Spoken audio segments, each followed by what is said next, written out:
19 is the number of bad health. It is no coincidence that it was called COVID-19, and it is no coincidence that the 19th Amendment gave women the right to vote, because that's a cancer. Well, I don't think I have the moral high ground to decide who gets the vote, but you apparently do, so I was going to ask you about that. This piece of Musk is one of the most evil son of a on the planet. He might be an acolyte for the Antichrist himself. You made a prediction about Elon, and this was about 14 months ago, that he would have the worst year of his life. You could not possibly have been more. No, they're going to have AI Terminators. And when these poor people start rebelling, it's not going to be standing armies trying to suppress the people. It's going to be AI robots with no conscience that will gun these people down like pigs. The AI, for example, is going to save capitalism. It's going to save America. Capitalism? Yeah, because if we don't use it, China's going to. Explain to me why 2% of society controls 55% of the money. You can call them Crips, you can call them criminals, you can say whatever they want. I agree with a lot with Islam. Sharia law is something I would implement. No one should be drinking alcohol. No one should be eating pork. Women need to cover the fuck up. But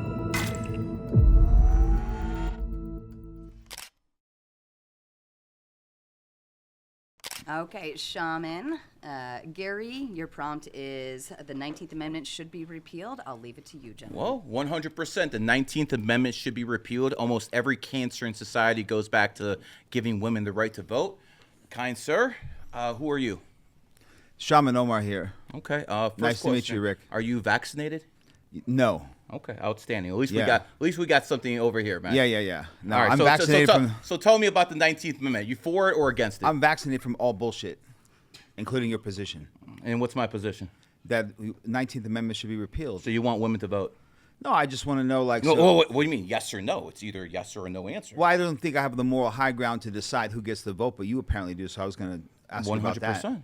So anyone else that should not be able to vote or should be able to vote? I mean, I don't think people who are mentally ill should vote. Okay. I don't think murderers should vote. How about black people? Can they vote? Yeah, I mean, listen.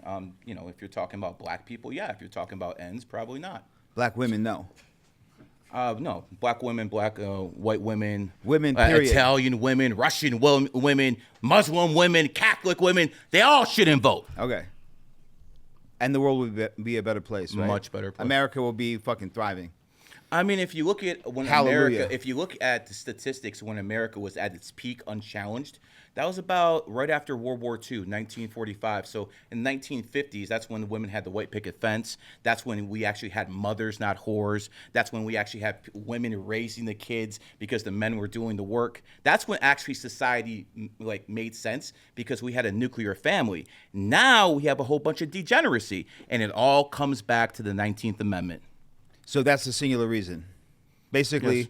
white picket fence, women weren't whores, women couldn't vote in the 1950s? I mean, they could vote in the 1950s, but I'm just telling you, it took a while from the first wave of feminism, because the first wave of feminism maybe had some points. Now we're in the third, fourth wave of feminism, and all they care about is, keeping their legs open 24/7 and getting on board. Yeah, it's an epidemic. I'm not going to argue against that. We're in the middle of a tidal wave of the bullshit, obviously. Okay, so what's your stance here? Well, my position is that it's the idea that we have the decision that we can take out 52% of any society and say they can or can't do anything. So are women more emotional or logical than men? Obviously emotional. Depends. Okay, Are they why dykes? would you Dykes? why would you want emotional people voting? Like, it's a fact. It's a fact that women voted for John F. Kennedy because he was better looking than the other guy. Mm-hmm. Is this the type of voting base you want? Or, like Clavicular says, we shouldn't vote for, what's his name? The vice president because he's J.D. Vance. Well, Clavicular is a woman too, so what are we talking about? I mean, I wouldn't call him a woman, but I'm not trying to he basically says a few things that I would agree with and disagree with. But at the end of the day, this whore culture needs to end. Is he not part of the whore culture? He's a man. I would say that's a different conversation. So he's a man. So that's the ideal of a man. If we listen, brother. I didn't get here on my looks. Okay, so I'm not doing that looks maxing shit. Well, I kind of did, but so what? Really? Yeah. Oh, damn. Sure. Maybe you need to Looks talk help. to Clifford a little bit more. Maybe. And what? Learn how to have. You wear makeup? And learn how to have premature ejaculation. You wear makeup? Learn how to take testosterone. I'm asking, do you wear makeup? Bro. I mean, you said you're looks maxing, so I'm asking. I never said looks maxing. So what are you doing with Bro, I'm not getting plastic surgery and taking testosterone at 14 years old. Nor should you. Yeah. Okay. So now I'm not looks maxing. You guys are going way so far off. There's a better topic now. Okay. We're gonna. You want to talk about Clavo then? No, I don't want. No, but so my point is that in my opinion, that guy, and he's a young guy and he's gonna figure it out. So I'm not trying to like attack a 20-year-old guy, but the point is that if we're looking at him as an epicenter of masculinity in our world, from my perspective as a 46-year-old, I'm not projecting it on you. I'm saying from the youth perspective, right? We have girls, you said, spreading their legs and OnlyFans. Yeah. But I would say we have an epidemic with that shit with guys as well. And as a 46-year-old man, father of 4, I don't want my son to be like that fucking guy either, because I think he's a girl. Epidemic of guys being whores? No, being bitches. 50% of guys can't even get a fucking woman. They're over here on fucking watching pornography and jacking off. Here's a fact. Yeah, but that's called being a bitch. That's called being a bitch. Would you agree? Here's a fact. 58% of women are fucking 10% of the guys. So most of the guys are not actually getting women. Where the fuck did you get this statistic? That's a proven statistic. Really? It's proven? Yes. How? I mean, all you can do is look on statistics that are taken online. Let's pull it up. 58% of women. The AI's a little like iffy on this one. Yeah, you think? 58% of the world's fucking 10% of the guys? 8% of women are fucking the top 10% of guys. Flat the hell out. Top 10% of the guys based on what? Based off money, mostly status and things of that nature. So Bill Gates has a harem of bitches. No, but Elon Musk does. About 12 of them. About 12 of them. He's got how many? The richest man in the world got 12 bitches and fucking 12 kids, or 13. So explain that one. And all of them can vote too, right? So unfortunately. And he can vote. I mean, he is a man. Yeah. So because he's a man, so we can have a full-blown, not saying that Elon Musk, but we can have a guy who is like full-blown retarded. I said if they're mentally challenged. Socially retarded. What does that mean? Socially retarded, like being a fucking dumbass. Explain, elaborate. Let's say thinking Kamala Harris should have been the president. I mean, I don't think anyone sitting at this table thinking Kamala should have been. We'll see. I'm the first person you've met today, so we don't know. I mean, anyone here think Harris should have been president?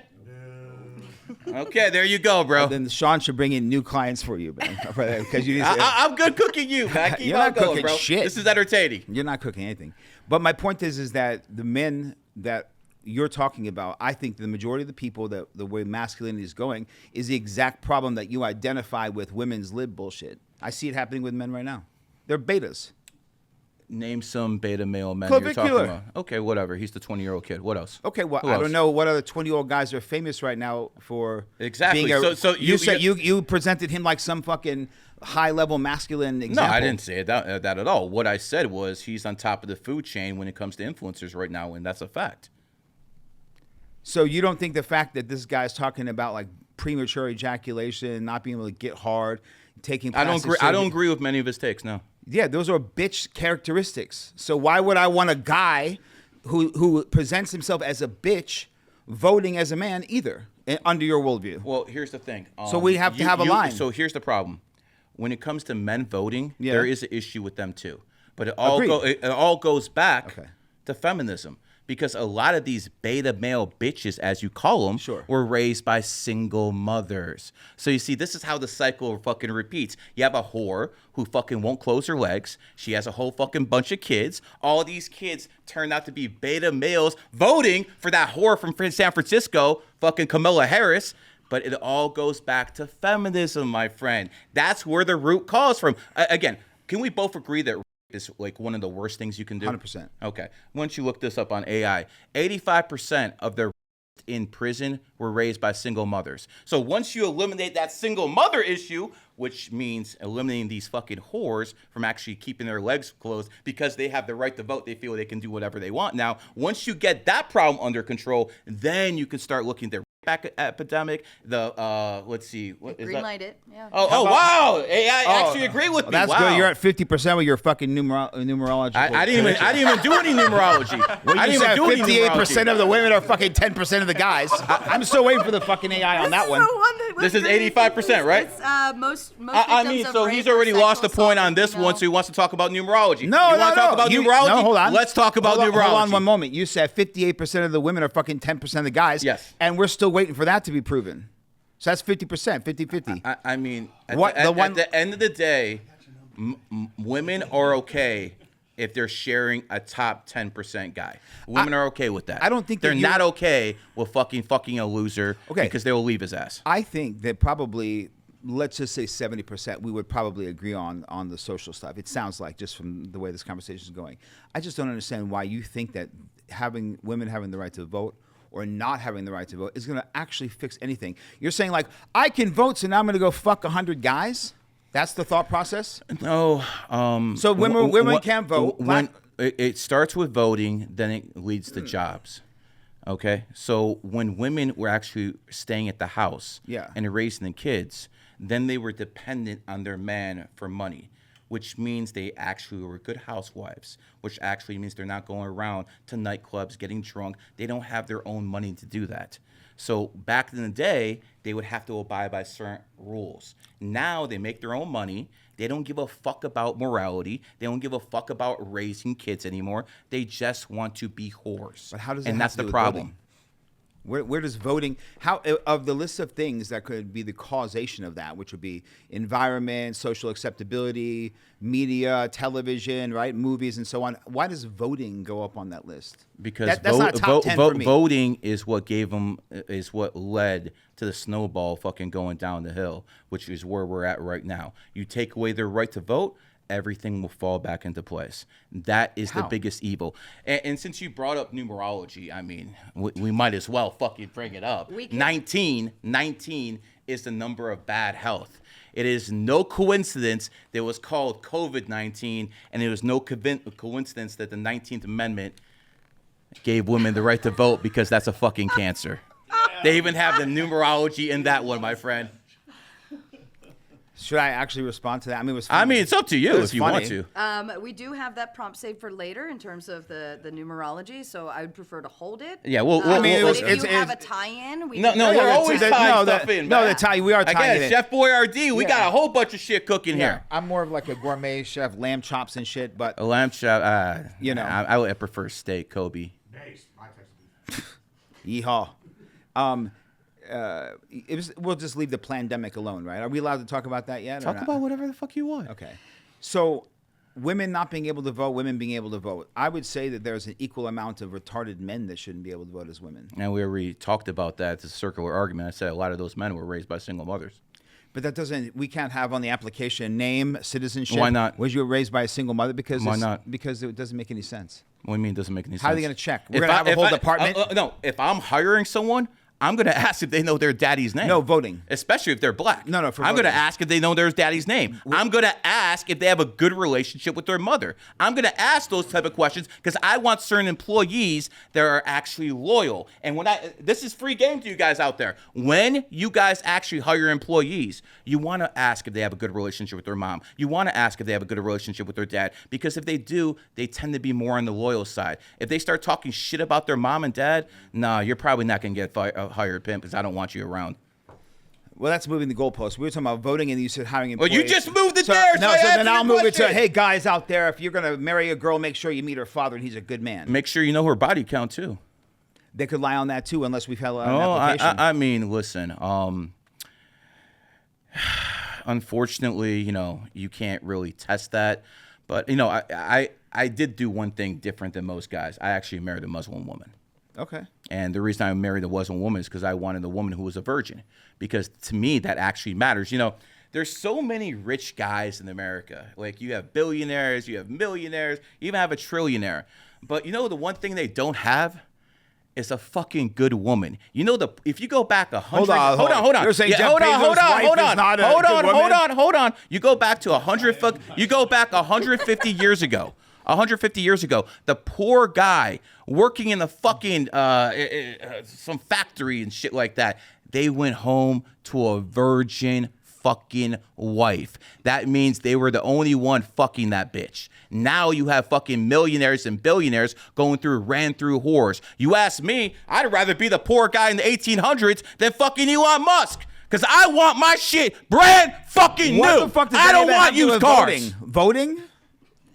It sounds like you have a good argument and they're like pointing out the problems. And we're like, brother, hey, by the way, you're jumping from one thing to another. I'm answering your question. Yeah, I'm going back to the whole point of the 19th Yeah, and I already Amendment. said I just don't think women it'll should not change vote. shit. Women should not vote. So let me ask you a question. As far as Did you vote for Harris or Trump? Bro, are you fucking I'm asking you a serious? question. Shut off this podcast. Did you vote for Harris or Trump? Bro, never Harris. Are you fucking kidding me? Outstanding. So you're obviously more of a capitalist than a communist, correct? That was a fucking troll. He knows goddamn yes well or no? Huh? I'm making clips here. You know yes goddamn well I didn't vote for Harris. Okay, so you're a capitalist and not a communist, correct? Yes, of course. Okay, most women voted for Kamala Harris. So did most gay guys. So they shouldn't vote either. Okay, no. so at least we're getting somewhere. There you go. No, they shouldn't vote either. Gay guys shouldn't vote either. Hell no, they shouldn't have any fucking rights. Okay, so let me ask you. Okay, so wait a second. I just explained to you why women shouldn't vote. They always vote communist. They always vote fucking socialist. Why do you want women voting for Kamala Harris? Well, why do you want women voting for the Democratic Party? Why do we ask Get rid of their votes, and we have nothing but Republicans. Why should Kamala Harris even be allowed to run? Is the question. Oh no, she should be allowed to run. She should be allowed to run. How the fuck can someone run if they can't vote? You say very simple. If a man decides he wants to vote for you, then he votes for you. It's like a litmus test, and they get stoned to death, like biblically. I mean, whatever you want to call it, but like for instance, Margaret Thatcher, she was 28. probably a good woman. She was wasn't. running. I think she was a good woman. What she did for the Margaret UK. Thatcher was a bitch. I mean, she got a lot of shit done from a conservative side. So like, I believe women should run, but they shouldn't be able to vote. I see Rollo's over here squirming in his seat, getting excited, wanting to jump in this seat. So all right, brother, give us your last talking point. We're gonna get Rollo in here. Well, I was just warming up to the point. So I was just rolling him in circles. Damn, this takes a while with you. No, I'm just letting you get, let you get roasting on it, and then like bring it Go all ahead, back to come one on. circle. Well, the whole question is like, okay, so women shouldn't vote. Nope. Gay men shouldn't vote. I mean, you just said there's a lot of stuff I think gay men shouldn't do. Okay, so they shouldn't be around let's kids just stick either. with the vote for a they second. shouldn't be around kids either. No, because you're just trying to warm my heart up. They shouldn't be around kids either. Flat out. Agreed with. By the way, is that a Christian cross? No, bro. Oh, okay, just one. Harris, Christian cross. Anything else? No, I mean, like a lot of people wear Christian crosses, but the same. Is that real Cobra skin on that Cobra hat? The same, probably not. But the same. It's not. It's this fucking is real vinyl. diamonds, though. So But when all it comes this. down to it, like, damn, I'm over here trying to cook. You're interrupting, man. But when it comes down to kids in general, they shouldn't be around homosexuals either. Okay. Are you familiar with moving the goalposts in a debate? You've been moving them back and forth. So no, I've been bringing it back to the actual subject of the amendment. Bring up what you want about the 19th Amendment. I already told you why women shouldn't vote. They're too emotional. 2 more minutes to figure it out. And Go then ahead, talk. Rollo jump in. Women, no vote, correct? Yes, correct. Okay. Gay men, you said no vote, correct? Transsexuals too, if you want to add that to the list. The whole LGBTQ. There you go. Yeah, the whole thing. Not LGBT, mentally ill people. Okay, I said in the very beginning, mentally ill people shouldn't vote. Okay. And yes, the rainbow definitely counts. Throw it in there, right? Yep. What else? Okay. Who else? Any other groups? Foreigners, non-citizens, obviously the basics, right? I mean, Democrats think they should vote, but I don't. Okay, so is there any other rights that we should take away from any groups of people under your worldview? They shouldn't have any rights to be taken away in the first place. They should have no rights. They have no rights at all. Which means? The only thing they should have a right to do is to be a slave? No, I'm not saying be a slave, but like they should have a right to earn a wage and work hard and make money. They should have a right to do that, but that's about it. So they should be able to work? Yes. Okay, well then that defeats your whole argument because you said that the reason why women started. I'm talking about homosexuals. Oh, okay, well I was talking about the whole group of people. No, women shouldn't vote or work. No. Women shouldn't vote or work. Nope. They should just. They should raise the kids. Okay, what if they can't have kids? 60 seconds. Damn, that's cooked. Absolutely cooked. Execution. Hey, woman. No one's now. You said some stupid shit like that, not me. So let me. What's the purpose of it? Let me make this clear, man. If you're a woman and you can't have kids, sorry, better luck next reincarnation. All right, let's roll with that one. Thank you, Shaman. Let's go ahead and get Rollo in here. That was very well done. If you learned anything from this episode or got any value at all, please share this episode with a friend. It helps us grow the channel, it helps us grow the podcast, and it means a lot to us. Thank you so much. Now, the last time me and Rollo did a podcast in 2023. I was the moderator. The last time me and him did a podcast in 2023, the clips got over 1 billion clips. Over 1 billion worth of clips. So me and this man are gonna cook. Rollo, I know you're not a feminist. I'm not a feminist. You're the guy who I give credit for starting the Red Pill movement. So you have my gratitude for that. But talk to me about the 19th Amendment, because I think these women shouldn't fucking do anything. I'm not going to disagree with you. Obviously, I think that whenever I hear repealers talk about like, we got to repeal the 19th, you're starting to hear that rhetoric right now in the mainstream. Okay, so you'll hear it on CNN, you'll hear it on all this other. Everybody wants to talk about it, and it's the first talking point that you'll get out of like really outrageous, like normie, feminist women will like just lose their minds, and that they will characterize the manosphere with repealers. Okay, so one of the things I've always said is this: is like, okay, I understand the sentiment behind repeal the 19th. Problem is how do you do it? Like how on earth are you ever going to do this? Because the people who are going to fight you are not going to be the women so much. It's going to be other guys that are going to fight you. I love that you said that. Okay, I can answer that one. So that's number one. Number two is this: if you're going to ask me personally, I think there's two ways you have to sort of approach limiting people's rights to vote. I don't think women should vote. But I also don't think that a lot of men should vote either. Okay, homosexual. No, I mean just general men in general. Simply because, and you've probably heard Myron Gaines say this. You probably heard Andrew Wilson has said this as well. I'm his manager. Well, so, yeah. Okay. So essentially, what it is it's having skin in the game, which used to be a representative form of democratic government. If you go back to Hellenic Greece, if you look how like the beginnings of democracy, it was the people who were landowners. It was people who owned farms, people who had some contribution to that society. Yes. They were allowed to vote. Okay, so that's number one. If there's any way to reform our like a democratic way of representation in government, when that happened, Rollo, having that, I was going to say when that happened, Rollo, when it was just the landowners voting, there was no middle class. Everyone was poor. True, but now that we have a middle class, we have what people were talking about. They have skin in the game, so they should actually vote. So let's. Are you familiar? Well, okay. There's a science fiction writer. His name is Robert Heinlein. Okay, he wrote Starship Troopers, right? Okay, and he wrote that book to express his own political views at that time, particularly when it came to representative democracy. Okay, so if you've seen the movie, if you've read the book, to gain any kind of citizenship in that society, you had to be in the military, you had to be a police officer, you had to be a fireman, you had to have some kind of contribution to that society to enrich or to build that society up, have some sort of service to that society, so that you could at that point you could participate. I'm with it. So that's what I'm saying is like it's not so much about being obviously you're not going to be a landowner or a farmer or something like that, but what can you contribute back to society that would earn you a right, like one vote? If someone was in the military, they should count. Correct. If someone's a police officer, someone's a fighter, civil servant, FBI agent, someone works in the sanitation, they should all have the right to vote. Correct. I'm with it.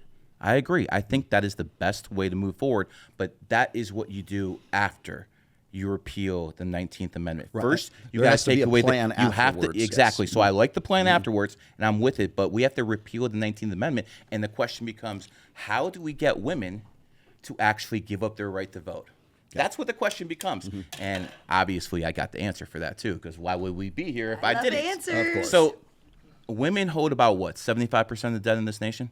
More than that. Well, 2/3. I just read this. So it's anywhere from by the way, 70 to 80%, debt, right? So student debt. I just read this recently.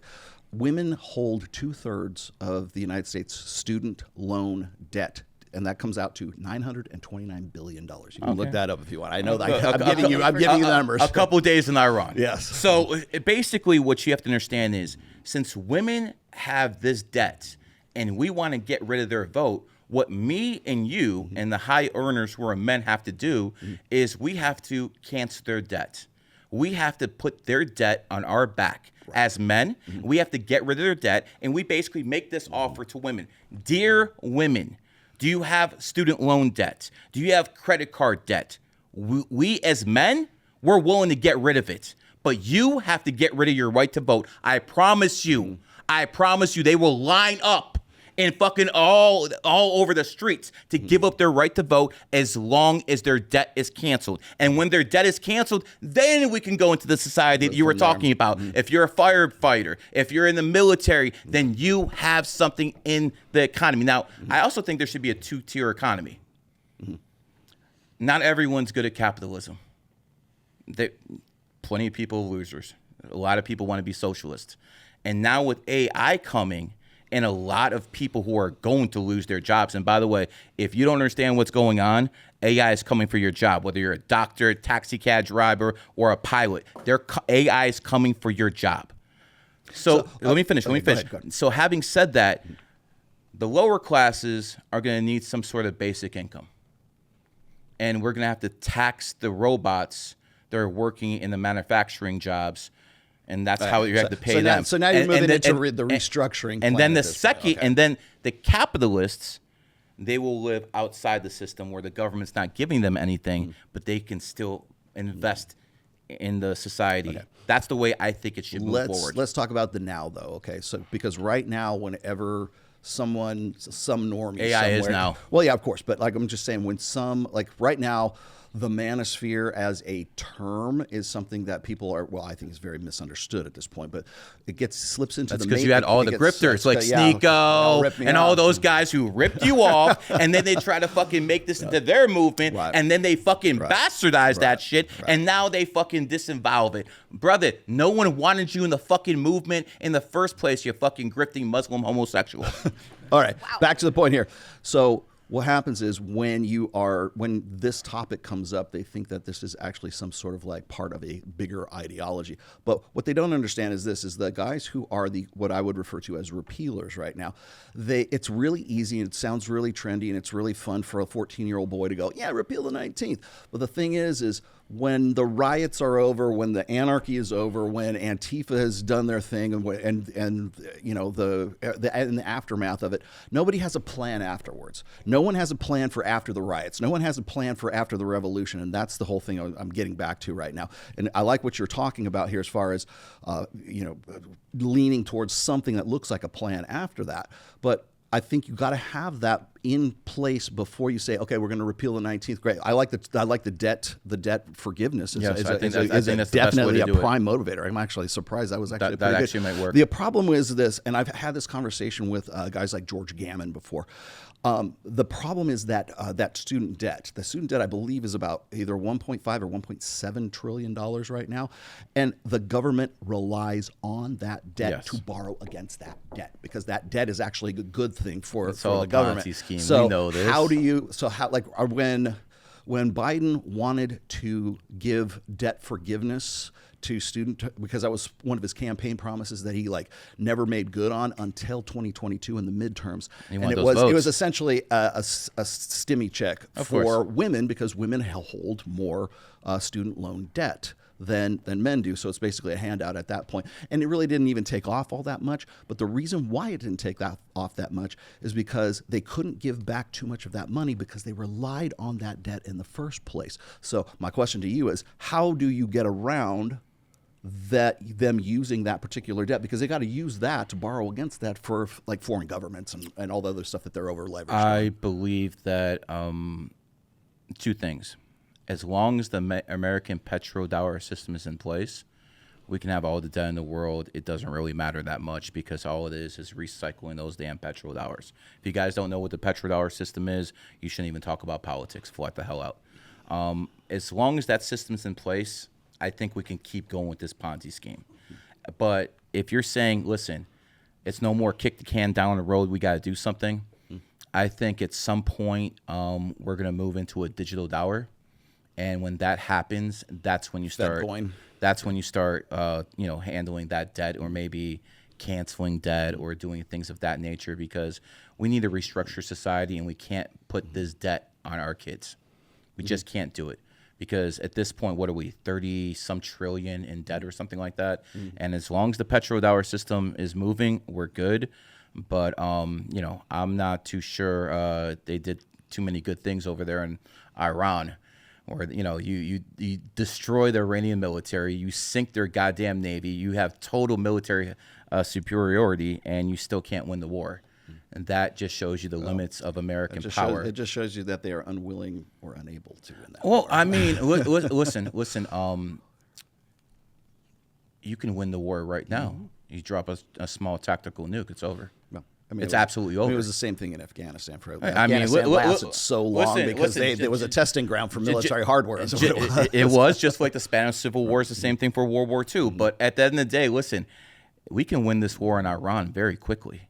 A small tactical nuke will take care of Iran the same way it took care of Japan in 1945. But they're unwilling to actually do what they need to do to actually win the war. See, I don't know about you guys in here, but I am privileged, not because I'm white, not because I'm Jewish. I understand a lot of you guys want to say I am because of that. I am privileged because I am American. And I want that same American privilege given to my kids and my grandkids. Just like I want all of you guys to have that same privilege if you're Americans. If you're not Americans, you're second-class citizens. No one gives a fuck. But if you're an American citizen, we have to fight for that number one spot.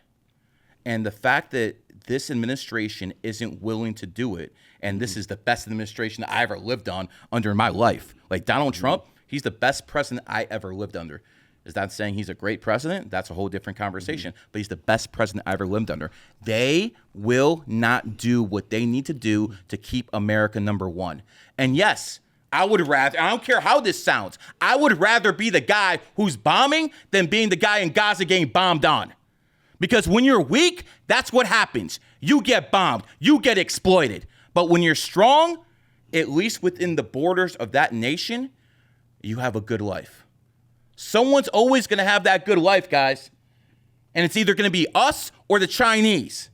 So I suggest people get their fucking heads out their asses and start understanding this. We need to own the oil. We went in Venezuela. We snatched up that motherfucker in 45 minutes, Maduro.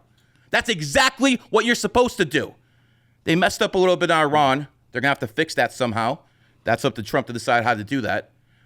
But we need to control the oil. If we don't control the oil within 2 years, and I mean completely control the oil, we need something to back us when this whole AI economy destroys what we have going on right now. People don't understand. You're going to be without a job.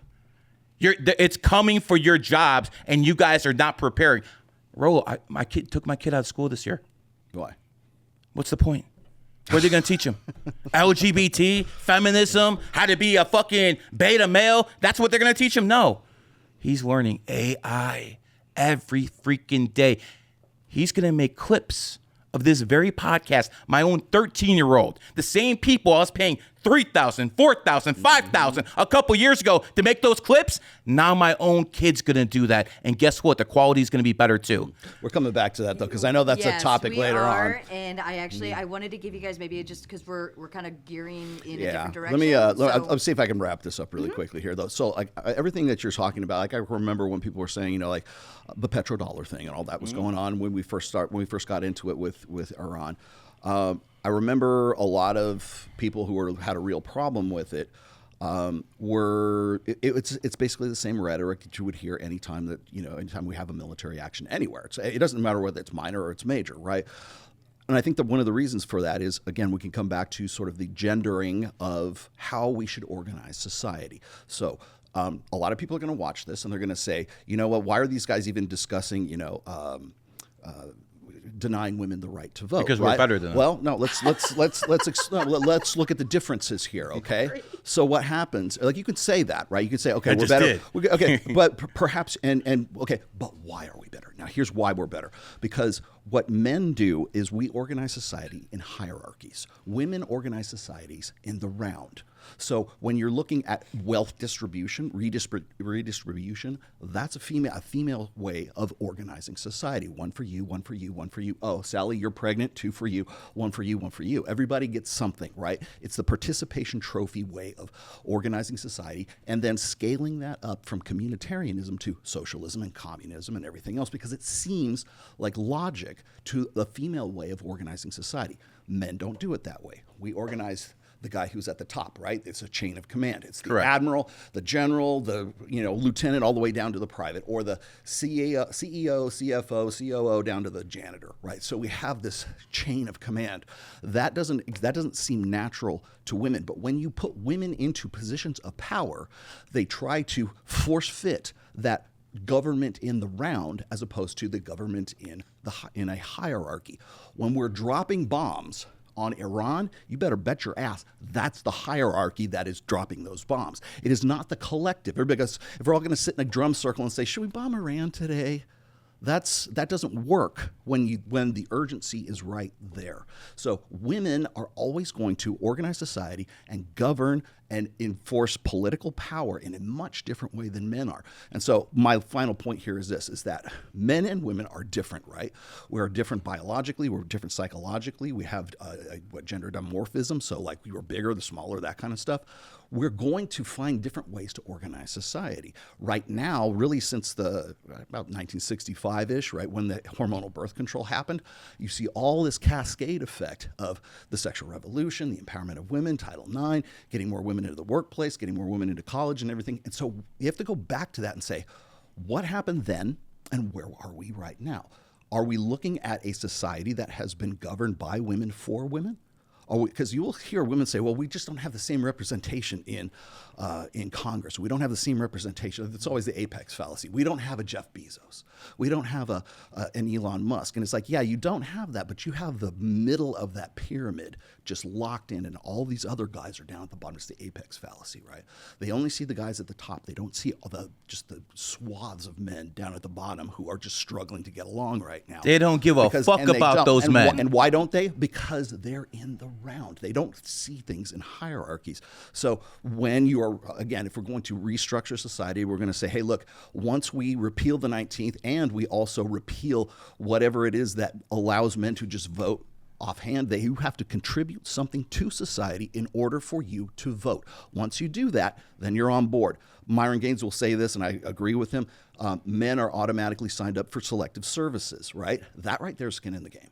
So if you're an 18-year-old male and you are, well, right now you're forced into selective service, technically you are already going to be expected to give your life for your country should shit hit the fan, right?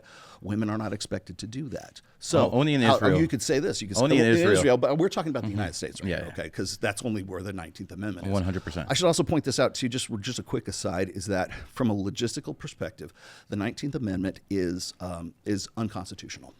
And I'll tell you this because the Constitution was meant to be a union of the states. The right to vote in every state, like male or female, should be distributed to each one of those states. That if you want to start somewhere, you repeal the 19th. If you want to start somewhere, start locally. All politics are local. So right now, you got to remember that the Constitution was meant to be sort of a framework so that the states could independently do whatever the fuck they wanted to. So you do something very similar to repealing Roe v. Wade, right? They didn't repeal Roe v. Wade; they kicked it back to the states. That's what you do is you repeal the 19th and you kick it back to the states. Women will lose their fucking minds, You wait but till the that's very the end way of it this should to be. bring that in. What's gonna happen is you're gonna have liberal states that let women vote, and conservative states that won't, and all the women are gonna flock to those states where they're allowed to vote, and you'll lose that vote there forever. Well, I'm not sure that's the way to do it. But see, that's the point, though. Okay, that's states' rights. If you don't like the way we do it in Nevada, go fucking somewhere else. Go to Utah, where you're in a better spot. Listen, to do at the that. same time, listen. I want people in this state. We do it this I way. want people say I'm living over here in Wyoming, and this guy's in Colorado, or in different states. You know, if he's my next door neighbor, if he's doing crack cocaine all the time, listen, brother, that might be a different state. They have different laws, but that still might affect me. So no. These women do not need to vote any states whatsoever. Okay, well, agreed. But the thing is that from a constitutional legal perspective, the 19th Amendment is unconstitutional because what does it do? It's not votes for women. It is you cannot deny a person the right to vote based on gender. That's what it is. It didn't say women get to vote. It says if it was men, I couldn't, because you have a penis, I can't go and say you can't go and vote because of that, right? What it is you cannot abridge or you cannot limit a person's right to vote based on their, well, sex. They didn't call it gender back then, of course. But the thing is that that being a federal law is unconstitutional because the Constitution was meant to be the framework for the states in the first place. It's against states' rights. I understand what you're saying, but I always, whenever I have these conversations, I always think back about how brilliant our forefathers were. In 1861, they gave slaves the right to vote. These racist white people gave slaves the right to vote. People they considered 3/5 of a person, they gave them the right to vote. They did it 60 years before they gave their own white women the right to vote. So again, 1860s, black men were given the right to vote by racist white men. They didn't give their own women the rights until 60 years later. Even those racist white men fucking put people who they considered 3/5 of a person above their own women. Last point here is when women come at you and they say, well, women didn't have the right to vote for a long time. Like, no, actually, no one had the right to vote right up until like about the mid 1800s, right? So the period of time, at least in the United States, and actually I should say worldwide, I've got this graph. Actually, the serfdom if you go back to like, say, I don't know, the 1400s or whatever, right? If you go back that far and then you come up to 1920 when women got the right to vote, there's a very, very short period of time where men could vote and women could not vote. So if you take that and anytime some woman says, well, we couldn't vote for a long time, like according to history, it wasn't all that long. So anyways, hold on, Rollo. And when they couldn't vote, we didn't have a national debt, did we? Well, there's no national debt before then. The debt has gone up, but you got to remember that's also going off the gold standard. 100. So. Hold on. Sit down. 1 second. No. I'll let you go. No. We got. I just want to bring one thing up. Trying. I'm the godfather of numerology. Okay, a lot of people don't know any other numerologists besides me. I think a lot of people would even agree to that. This is the guy who started the red pill movement. This is the guy. So me and him are both the fathers of certain movements. Since I started numerology and astrology and trying to make it make sense to people, I've noticed so many grifters start jumping on my bandwagon and start fucking trying to do what I do. They won't be able to, but it kind of bothers me. Rollo, brother, talk to me. You founded the red pill movement. These grifters literally took it from you. They literally took it from you. Obviously, you got Sartain to back you up now and everything. But how do you feel about these people who just jumped on your bandwagon and now try to fucking claim what you made fucking famous? I think it depends on the person and their intent behind it, right? I've always said that the red pill has been open source. It's open source, okay? So what that means to me is that it's like open source code. If you can take that code and you can add something to it, add a feature to it, or build something new off of that source code, please go and do it. Who's added? That's open source. Direct plagiarism is saying, I wrote this source code. That's what this is. So there's got to be a distinction between the people who are saying, I did this, and the people who are saying, this was here already, and now I've built upon that. So there's people that I like, for instance, like when I work with Michael Sartain isn't going to say, hey, I created the red pill, right? Or he's not going to like lift my material directly.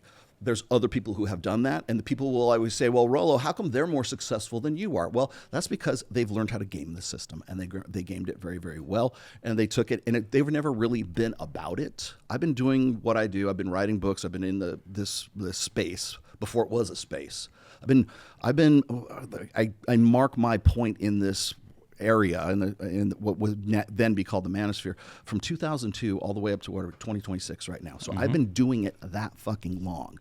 And so when I hear people talk about like Andrew Tate or Pearl Davis or any of these, let's say, if you think that the manosphere or the red pill begins and ends with Andrew Tate like they do in the UK right now, you think it started a half an hour ago, you think it started after the Me Too movement, man, I've got about another like 15, 20 years of material I can show you to just show you that this is just a trend. This is just a fad for you, and you're going to move on and pivot to something else sooner or later.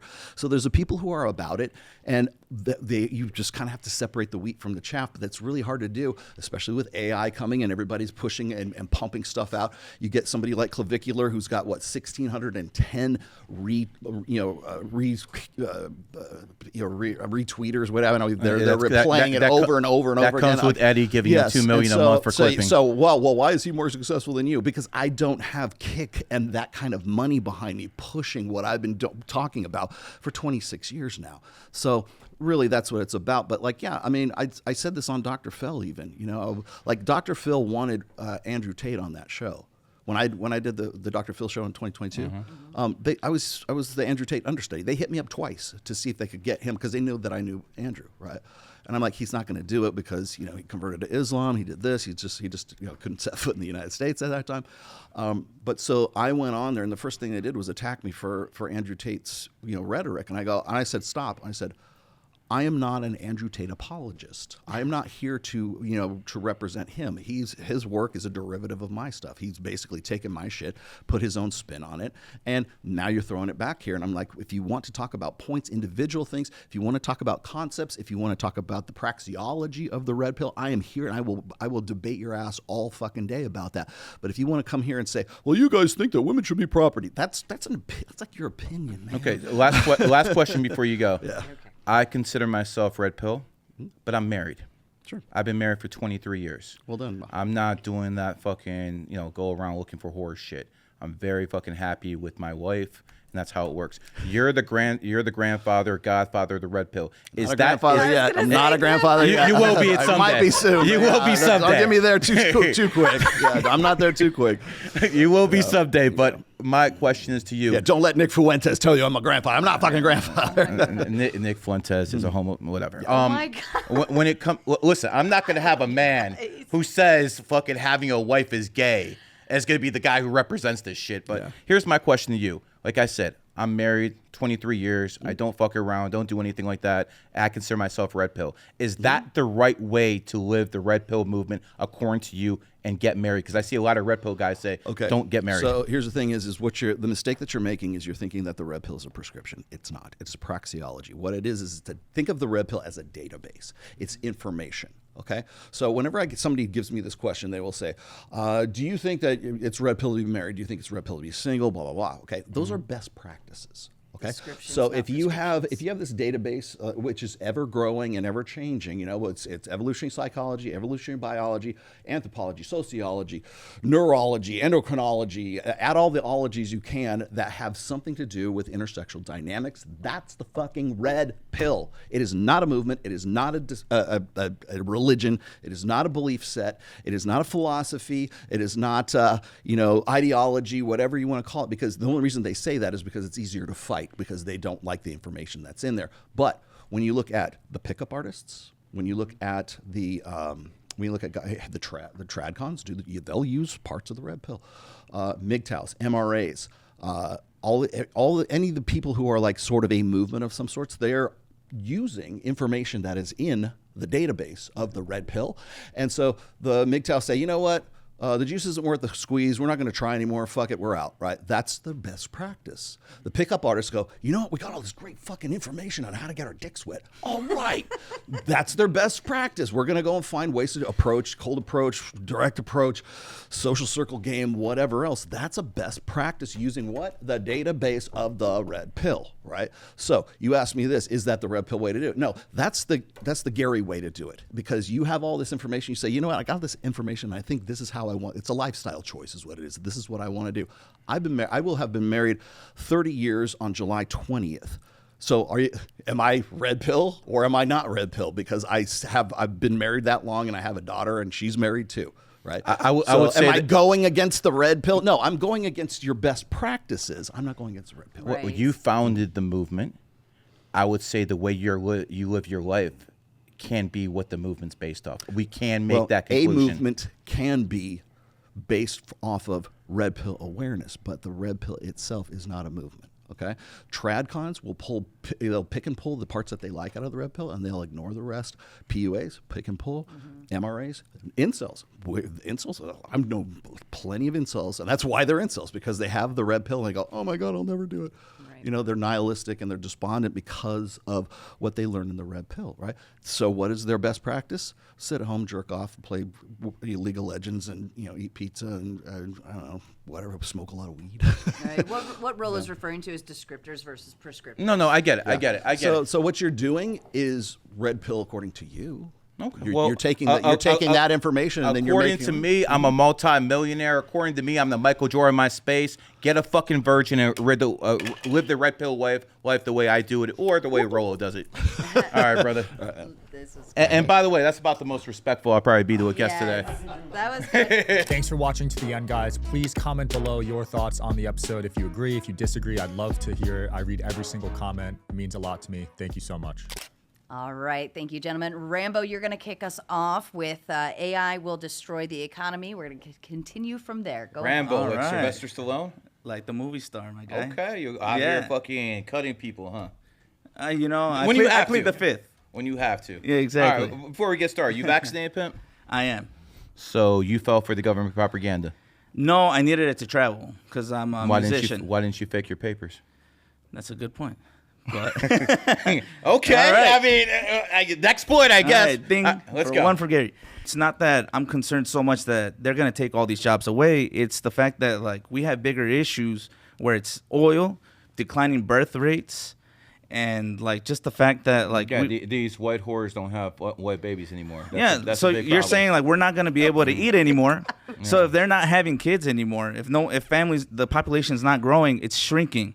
So if at the it's same shrinking time, for white people, and it ain't shrinking for black people, it ain't shrinking for Latinos, it ain't shrinking for yeah. Muslims. because we keep letting them in. Well, I'm not. Well, now you're, shifting You the know? goal. Well, you want Well, to I'm talk about saying immigration? that's what I'm now? saying. There's like all these other aspects that are more detrimental than AI itself. Well, I mean, AI is going to destroy the whole economy. So, like, when it comes down to it, yes, what you're talking about is an issue. But if there's no economy, no one really gives a fuck about the other shit. I mean, you just saying. need an economy, bro. It's like George W. Bush said. It's about the jobs, stupid. It's about the jobs. That's what they care about, the jobs. And the economy and jobs go hand in hand like this. Listen, brother, it looks like we agreeing on a lot, okay? Right. I think that the only immigrants that should come into America to work are Mexicans or like Cubans. Keep them to this hemisphere.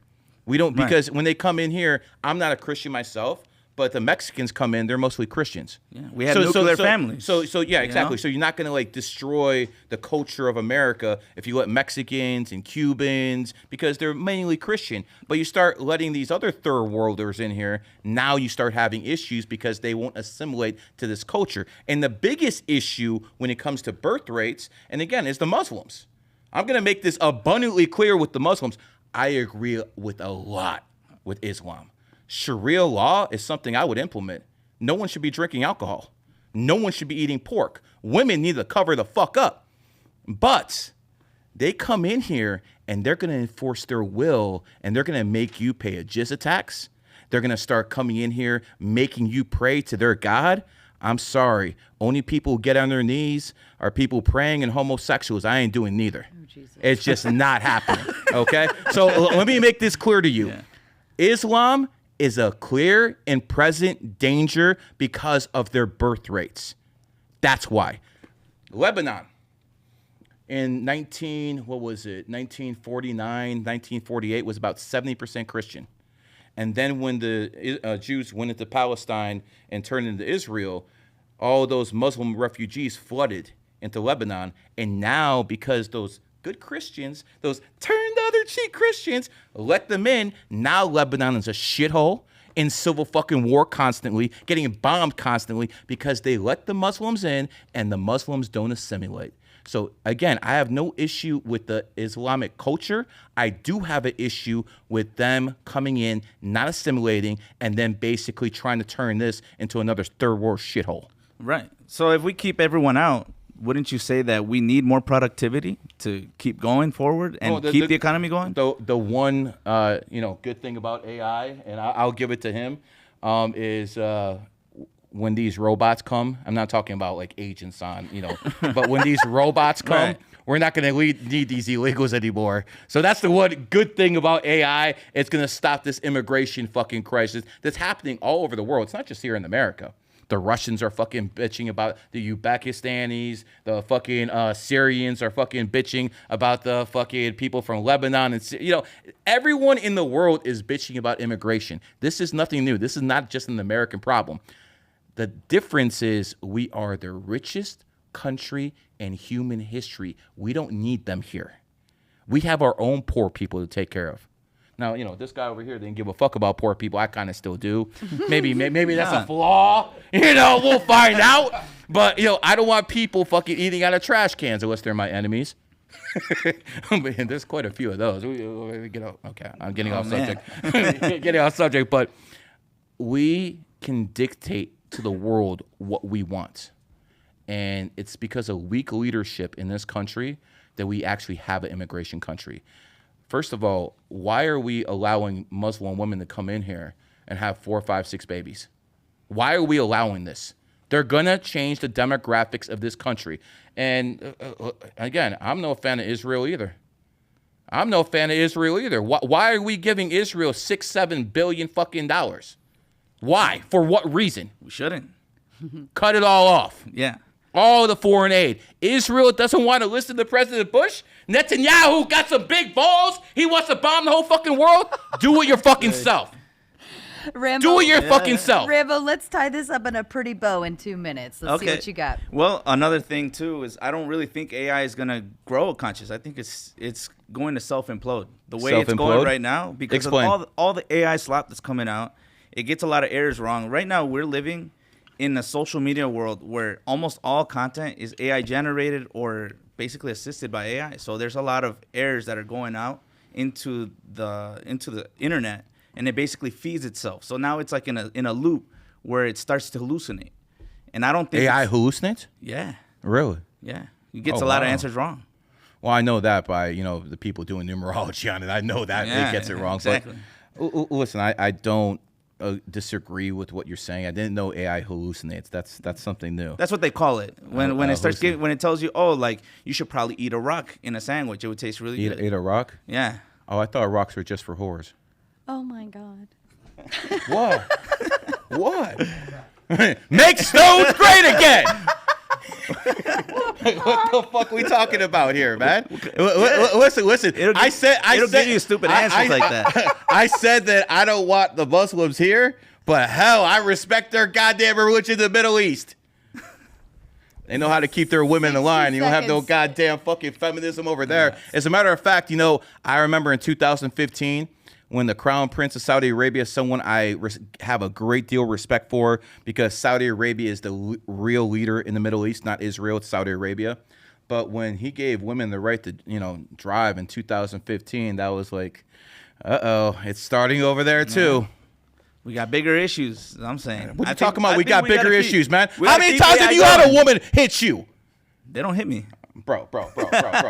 Women, see how many accidents are caused by women compared to men? Oh, you mean AI of that? Do an AI. That shit affects all of us. Just make a claim and it'll say. Yeah. Okay. Say it. You know what I have a problem with Uber and Lyft. For some reason, if you're a woman, you can request just a woman to drive you. But if you're a man, you can't request just a man to drive you. Listen, we got issues because women are the ones who cause the majority of the accidents. I don't feel safe with a female driver. I'm not asking Uber. I'm demanding you motherfuckers give me the option to fucking have a male driver. You know how many times I've been driving an Uber and I had a female and I canceled it? Like, what are we doing here? Wrap it up in a pretty 60-second bow. All right. Well, I don't know. I just think that we should keep AI going, but I don't think it's going to be as detrimental as people say. Like, until it comes for you. The layoffs that's happening. What do you do? I'm a musician. All right. So at what point will AI start making better music than you? Soon. We don't even make good money on music. We make money in performances. Someone does. We make more money in doing performances, going on tour. That's where you make real money. All those plays on Spotify, they're all fake anyways. They're all fake? Yeah. Spotify don't pay real money? Barely. So go in that camera. You telling me Spotify don't make any money for you? Not enough. Wow, man. So Spotify is a scam, huh? It's all right. It's all right. You all don't want to go there. I use YouTube Music. Hey, you know what? I got big balls because I can say, fuck Elon Musk. He can suspend my goddamn account. I don't care. I still got IG. I still got YouTube. I still got TikTok. And your bitch ass can't touch me there. Yeah, fuck Elon Musk. Okay. You know, he suspended me 28 times. The last suspension I got 3 days ago, he sent me the thing for the reason I got suspended. Sean, they suspended me for impersonating myself. and you know what the funny thing is? He suspended me the same day he became a trillionaire. Yo, man, fuck you. Short SpaceX. Make Elon Musk a billionaire again. Oh, my God. All right, Rambo, shake hands with Gary. Cool. That was well done. Wrap it up, brother. Let's go. Thanks for staying all the way to the end, guys. It means a lot to me. If you could please leave a review on Apple, that helps us climb the charts. It helps us get way more guests, and it helps us continue growing the podcast and the team. So it would mean a lot to me if you left a review on Apple or wherever else you're listening. Thanks so much. Hey, how's it going? How you doing? Andrew, you vaccinated? No, sir. Okay, so you trusted God and not the vaccine. Yes. Okay, outstanding. Okay. What's on your mind? So I want to talk first about this AI prompt. Talk to me. It does seem like they over-evaluated their companies so that they could go public and get trillion-dollar valuations. That's what the CEOs are supposed to do. Mm-hmm. But we see already with jobs like coders, we could fact-check how many were fired, but they're starting to hire them back by the thousands. Mm-hmm. So AI is not doing the jobs as efficiently as the humans were. Not yet. Not yet. Right. So my anecdotal experience with AI is that it sucks. Like, it can't even read an image properly and edit it. I'll be like, remove the line. It can't even remove the line. What kind of work do you do? Right now, I'm doing content full-time. Okay, so me and you are in the same game then. Yes. As I said before, I got in the game in 2023. I was spending 20,000 on Clippers, got all the way up to 40, 50,000 last year. Now it's down to less than 10K, and I'm putting out 3 times as much content. Why? Because now AI has got to the point where if it's not better, it's right at par. And why would I pay someone $5,000, $6,000 when Claude can do it for $200 plus a couple hundred extra for someone to get it done? So again, what I see is this AI is constantly getting better. At the beginning of the year, none of my content was AIs. It was trash. But in the past couple months, it's caught up to the point where I can let go of my Clippers. I feel confident enough to let go of my Clippers, and I've been in this game for a while. 3 years is a long time, and not to fall off, that is a long time. I got about 13, 14 billion views. Those aren't Andrew Tate numbers, but they're up there. I've been on your show more than anyone else, right, Sean? Again, we're talking about the 13, 14 time here. And I'm telling you, this is my bread and butter. AI has caught up to my Clippers. Now, here something you said was really, really profound, though. You said that the S&P 500, I'm assuming, is just overblown. It's the CEO's job. It's to the sell CEO's his job. product. Okay, so let's talk about next year and what I think is going to happen, because I do think there is a big, big problem with 50% of the S&P 500 being AI stocks. It's oversaturated. That's a fat fucking cow. So what's going on here is you have Apple, all the AI companies, Anthropic, OpenAI. They're just generating massive amounts of potential profit, but it's not there yet. Here's the problem. China can use that as the Achilles heel and destroy our economy. Why? The Chinese models are free. So when people start losing their jobs and they have to decide between a $200 Claude or a free Chinese model, and if you don't have money, you're going to take the Chinese model. And what that's going to do is that's going to put pressure on all the American AI companies that aren't going to be making money, and that's going to be the first crack in the S&P 500. The Chinese know what they're doing. They're going to flood the American market with cheap AIs to basically try to bankrupt the American capitalist model. And President Trump and to members of Congress, you have to ban the Chinese AI models completely from the American economy. You have to do it completely from Western. The Europeans have to do it. The Australians have to do it. Everyone has to do it, because if you don't, they're going to crack your fucking economies, your fucking inflated AI economies with their cheap Chinese models, and that's exactly what they're planning on doing. But it's not going to work efficiently, is my point. So it may work for a little while. You bring up Claude a few times. I'm guessing you use Claude. I don't know if you're familiar. The CEO of Claude just admitted, I had it on my show, and I have it clipped. I can show you after. I know exactly what you're talking about. The bomb in Iran, that bomb in Iran, those targets were sourced by Claude, and they bombed that girls' school. So how many? It's not working. That's what I'm saying. From my own, it's not working as well as it should, but it's working a lot better than it did 3 months ago and 6 months ago because AI is going like this. There's not going to be a day when AI gets worse. Those days are over. It's just going to get better and better. No. And at some point, it's going to get to the point where it's going to replace humans. I mean, I'm not a big fan of Elon Musk, but he was telling the truth. In 3 years, 4 years, 5 years, we're going to go to a doctor performing a surgery? What do you want to go to a human for? His hand shakes, all this other shit. Who knows? He's doing crack cocaine on the weekends. A computer, precise. Certain professions, sure, it's going to be beneficial to use AI in a computer, but it's not going to take over and destroy our whole economy. I think that this was just the AI companies pumping this up. And it seems like I don't think they would be pumping it up. That's people like me pumping this up. AI economies the AI companies don't actually want you thinking like this because it's negative to their fucking performance outlook. But it's not negative to their investors, which is what they care about. They want to show that they're going to be the only thing that matters to make money. It seems like you're buying that narrative, hook, line, no, I'm looking at it. You didn't even know about the hallucinations that the other guy mentioned. That's a real thing. AI hallucination is a term. No, it'll be fixed. They do that. It'll be fixed. And it's just what you should be doing. I'll ask you this: do you use Claude to track the statistical accuracy of your predictions? Yes, I do. Okay, so do you know what the number is that you're predicting at currently? Well, if it's based off NBA Finals, even though I took a loss in the last one, total. It's 22-5 in the NBA Finals. I won the last 6 Super Bowls in a row. One of the major predictions I did on this show, the first time I was on it, was I told people to invest in a coin called Zcash, and Zcash at that point was 2023. It was like 22 to 28, and went all the way up to 750. So based off my numerology predictions, if people would have listened to me on Sean's show for the past 3 years, they would have made a lot of money on Zcash. Sure, but I'm sure you make thousands of predictions a year. I'm not thousands a year. That's about 3 a day. In prepping for this very debate, I watched your debates with Andrew Wilson. Okay. You made a prediction about Elon, and this was about 14 months ago, that he would have the worst year of his life. He did in the You beginning. could not possibly have been more wrong. No.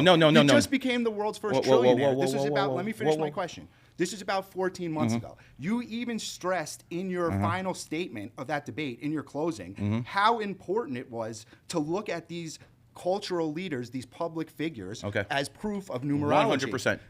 So you say the guy's going to openly have the worst year of his life. He then becomes the first trillionaire ever. That was 2025. We're in 2026 when he became a trillionaire. I made those predictions in 2025. Wait. Let me finish. In the very beginning of 2025, Tesla got fucking annihilated in the stock market, and President Trump threw him out the administration. At that point, that was a very correct prediction. So he did have a lot more turbulence in his enemy year in 2025. That wasn't the prediction. No, it was the Turbulence prediction. was not the prediction. The prediction was worst year of his life. Did he have a bad year? Did he have a bad year when Donald Trump threw him out the administration? When Donald Trump threw him out the administration. And I believe I made that prediction on this show that I said Donald Trump would throw Musk out the administration, and it happened. Right, so you're 50-50. How is that 50-50? But someone who makes educated guesses could be more than 50-50. How is numerology? Okay. Let's talk about the sports bettors are way better than 50-50. So you're not even as good at them. I've made millions of dollars sports betting. Where are your receipts?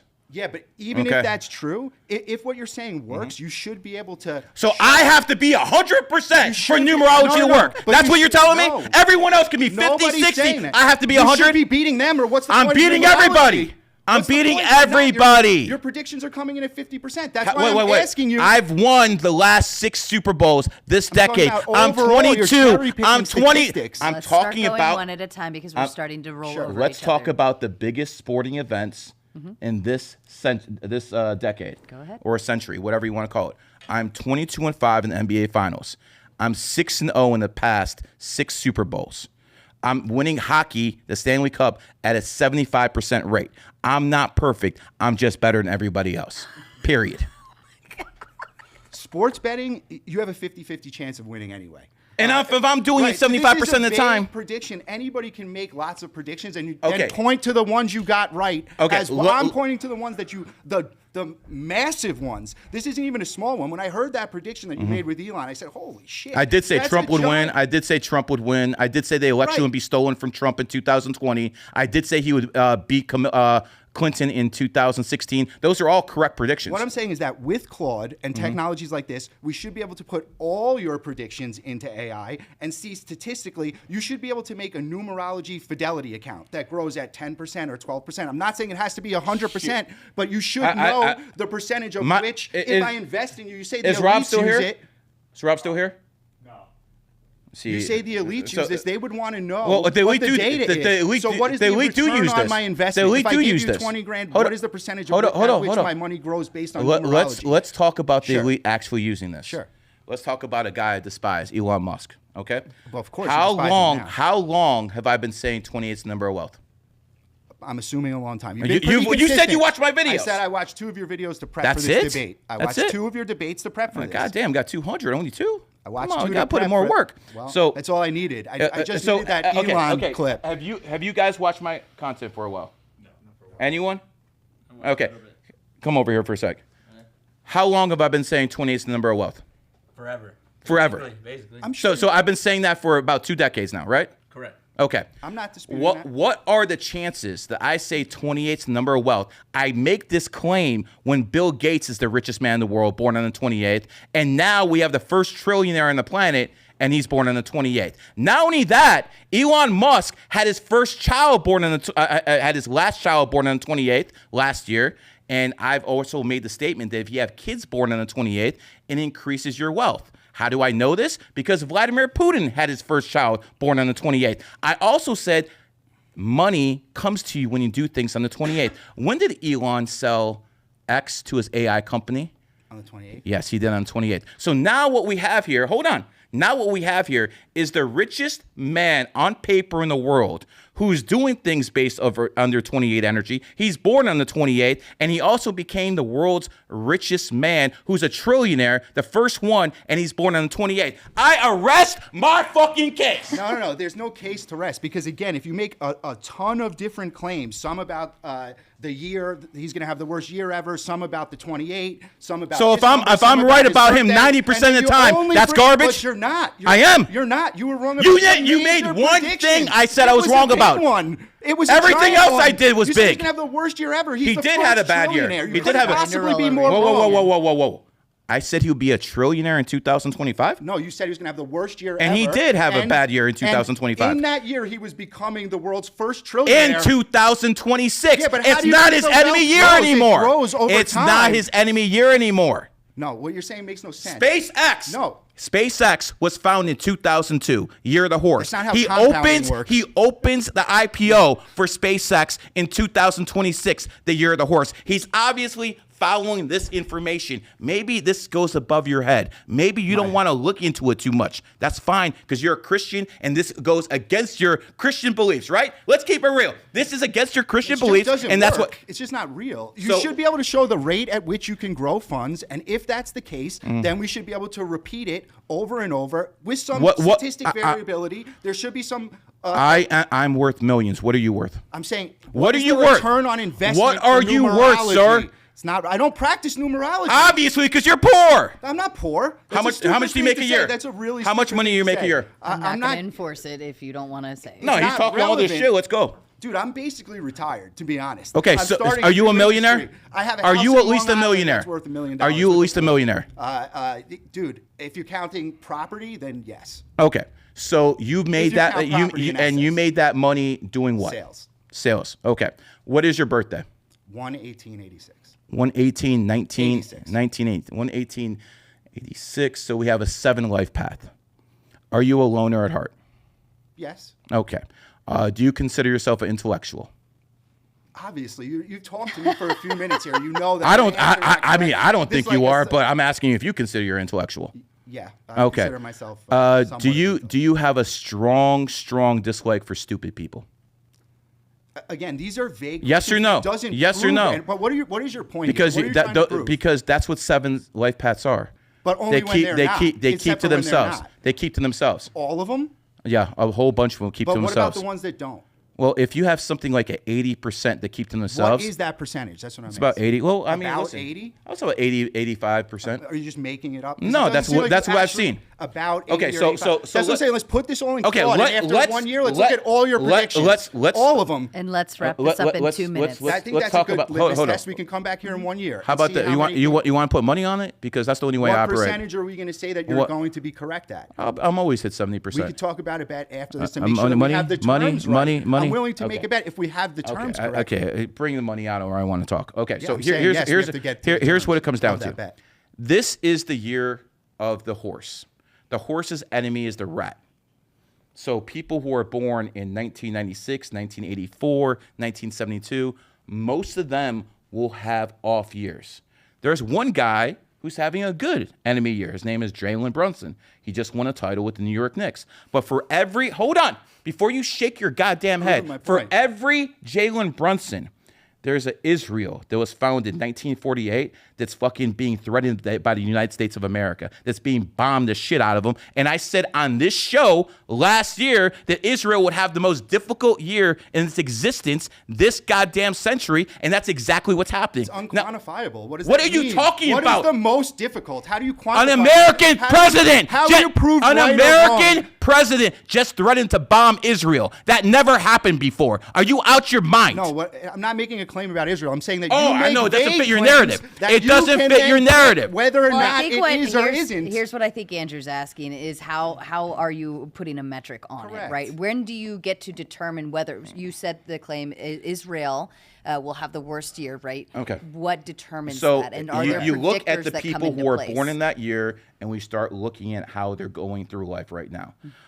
For every Jalen Brunson, there's another Donovan Mitchell who didn't do anything this year. For every Jalen Brunson, there's a Jalen Brown who's born in a rat year who didn't do anything. For every Jalen Brunson, there's a guy like Brandon Clark who's born in 1996, played for the Memphis Grizzlies, and he died this year. There's another guy named Trey Keith. He died a couple days ago. He's a Grammy Award winner. He's born in 1996. A majority of people born in enemy years will suffer this year, and this guy wants to say, oh, there's one example, and it invalidates everything, because to me, to these Christians, I have to be perfect. I'm saying everybody suffers every year. I and don't. you make I predictions don't. that you can just use to say, I don't. hey, I'm you tried to having do a it with great the year. Elon thing. You I'm tried to having a spin great it. year. You tried to spin it and say, well, in the beginning of the year, he kind of had this thing that didn't go well, so I was right. And that's an example of what I'm saying, that you make these predictions that He you're got able to thrown spin. out of the Trump administration. So what? That You don't doesn't think mean it that's a was big bad deal? for him. You don't That think that's a doesn't big mean it was deal? his worst year ever. You don't think The that's a big prediction deal? was his He worst year spent ever. $80 million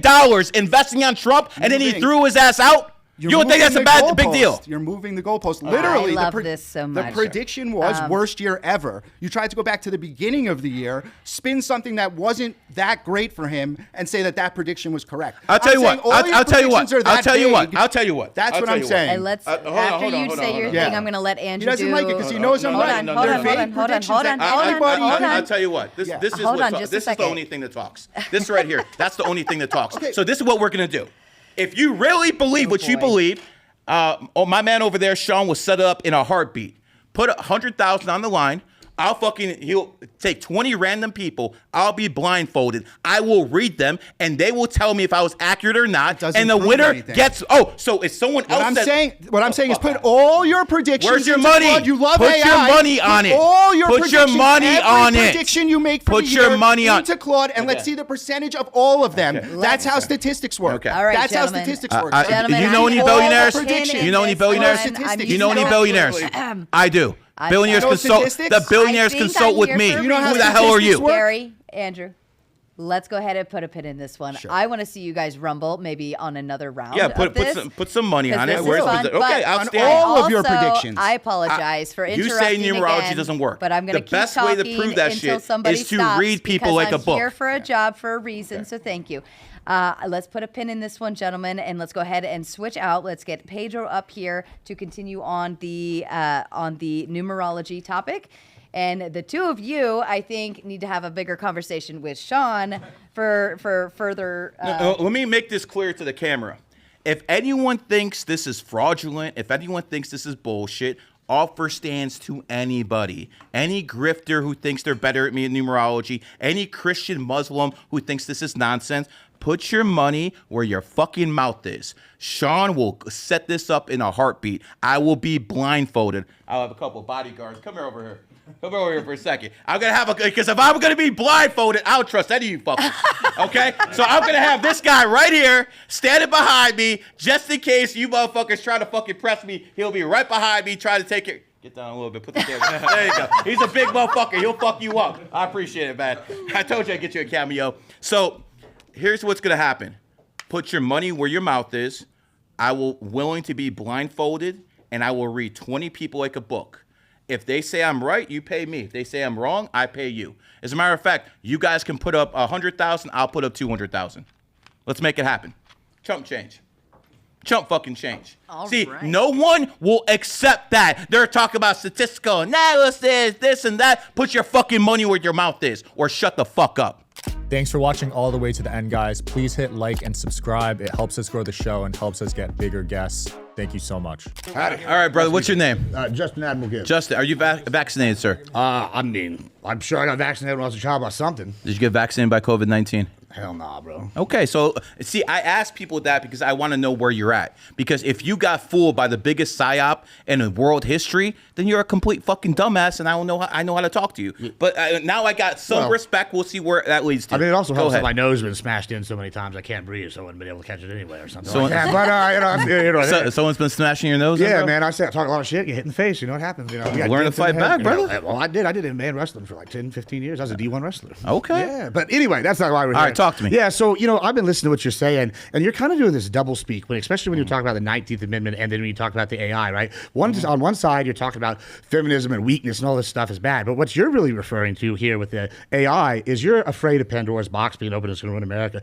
AI here, fam, you're over here preaching weakness. You're saying, "Oh, I'm Lord, I'm terrified of the AI. It's going to come to ruin America. Hallelujah! I can't stand it, brother." But then what's going to really happen is it's going to enable us to do more things. I own a ranch. I'm using AI all the time. It's amazing. Like why? Like it's enabled me to compete with ranches that have tons of. Okay, so you're running a ranch, right? Yeah. What is AI doing for you right now? All right, right now I'm looking at investing in getting some these. They've tractors basically, and they'll go out there and they can kill all the bugs, which is really good. Considering we have screw fly going down right now, screw worm, and so yeah, we can do that. I use it. How did you used to take care of that? We'd go out there and we do it by the sweat and brow of our hands. So you would have to pay people to do that before, right? Well, I mean, yeah, or I was. So now you're doing. So now you're telling me AI has taken someone's job away, correct? Just like gotcha. Yeah, Okay. just like whalers. I'm not a bitch. I move into different industries whenever stuff goes bad. Like I'm sorry that you're basically. I don't know if your stuff with the numerology is real or if it's apophenia, but like you've been successful, right? And I think you're afraid because you see yourself as Michael Jordan. Of No, I use AI. Yeah, well, but AI is going to come in and replace you. Why would I ever need to enable guy? Here's the Did point. you not want to do the 19th? No, we can go there. He wants to go there. That's fine. That's fine. So when it comes to AI, I just can tell you about my business. Sure. Okay. What they call influencer, and when I got in the game in 2023, I used to spend about $10,000 a month on clipping.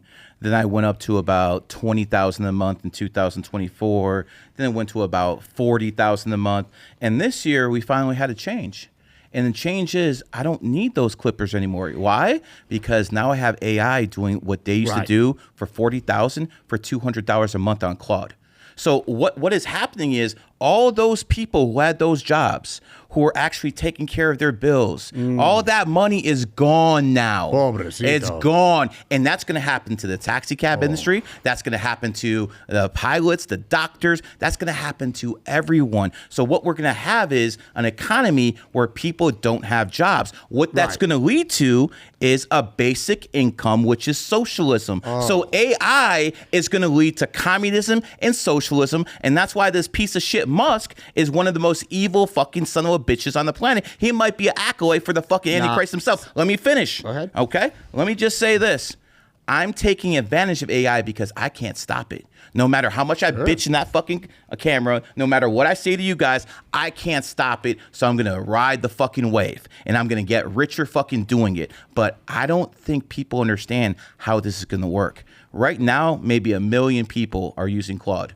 When we get to the point where 30, 40, 50 million people using Claude, then no one's going to have an actual job anymore. And that's going to destroy the fucking economy for the bottom class. The rich people are always going to have their money, but the bottom class is going to be very different. They're not going to have that fucking middle class anymore. It's all gone. So what that's going to lead to is revolution. Whenever you have a big rich class, no middle class, and a huge poor class, that leads to revolution. The French Revolution, whole bunch of other things. But see, it's going to be different this time, guys. See, the elite, they know what's going on.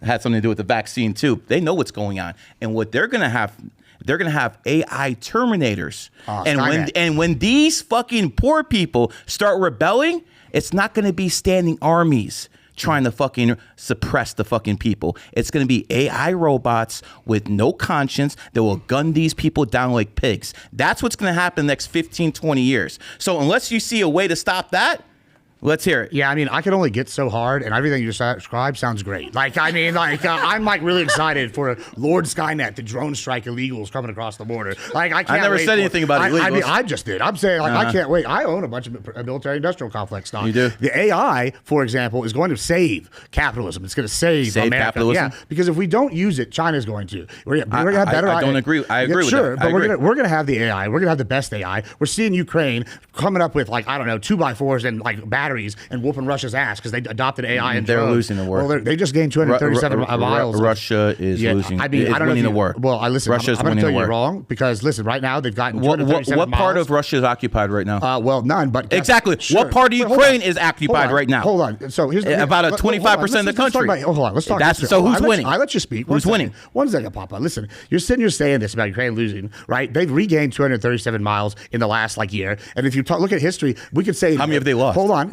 How many miles did Russia lose when Germany invaded? And then who won that war? I mean, that's just stupid as fuck. I mean, like, maybe know your history. A lot of times people overstand and they lose. That's what Russia's done now. And Ukraine's done it amazingly with Ukraine's done amazingly with our equipment, right? Well, our old shit, with our cast-offs, right? and the new AIs they've developed and the drones. And so when we're sitting here saying these things, you're basically a whaler. You're sitting here seeing that your industry is going to disappear. No, my industry's done better. How? How is it going to go better when AI? I'll tell you what. Because now I can go on Claude and I can give people, thousands of people, readings in 1 hour. Where before I couldn't do that before. Yeah. So okay. So it's gonna help me. Gone, it's gonna help me. But what am I doing? Those used to be people who had jobs jobs and they got cut. So now I'm getting richer and the poor are getting poorer. Yeah. This is what AI's doing. That's fake news. Listen, this I'm telling you what's happening in my the Industrial Revolution made more jobs for more people. This is going to enable more manufacturing, more agriculture. We're going to have more people in supplementary industries than ever before. This has happened after every giant technological leap in history. Every single one. You're just fighting against the change. Not this time. Oh, not this time. Not this time. So you're sitting here saying you recognize patterns, and then sometimes you're like, oh, Lord, this time the one pattern's going to be off. Doesn't make any sense, brother. Like I'm telling you, people are losing their jobs. The fucking AI companies themselves are fucking firing people right now. Dell is losing, is fucking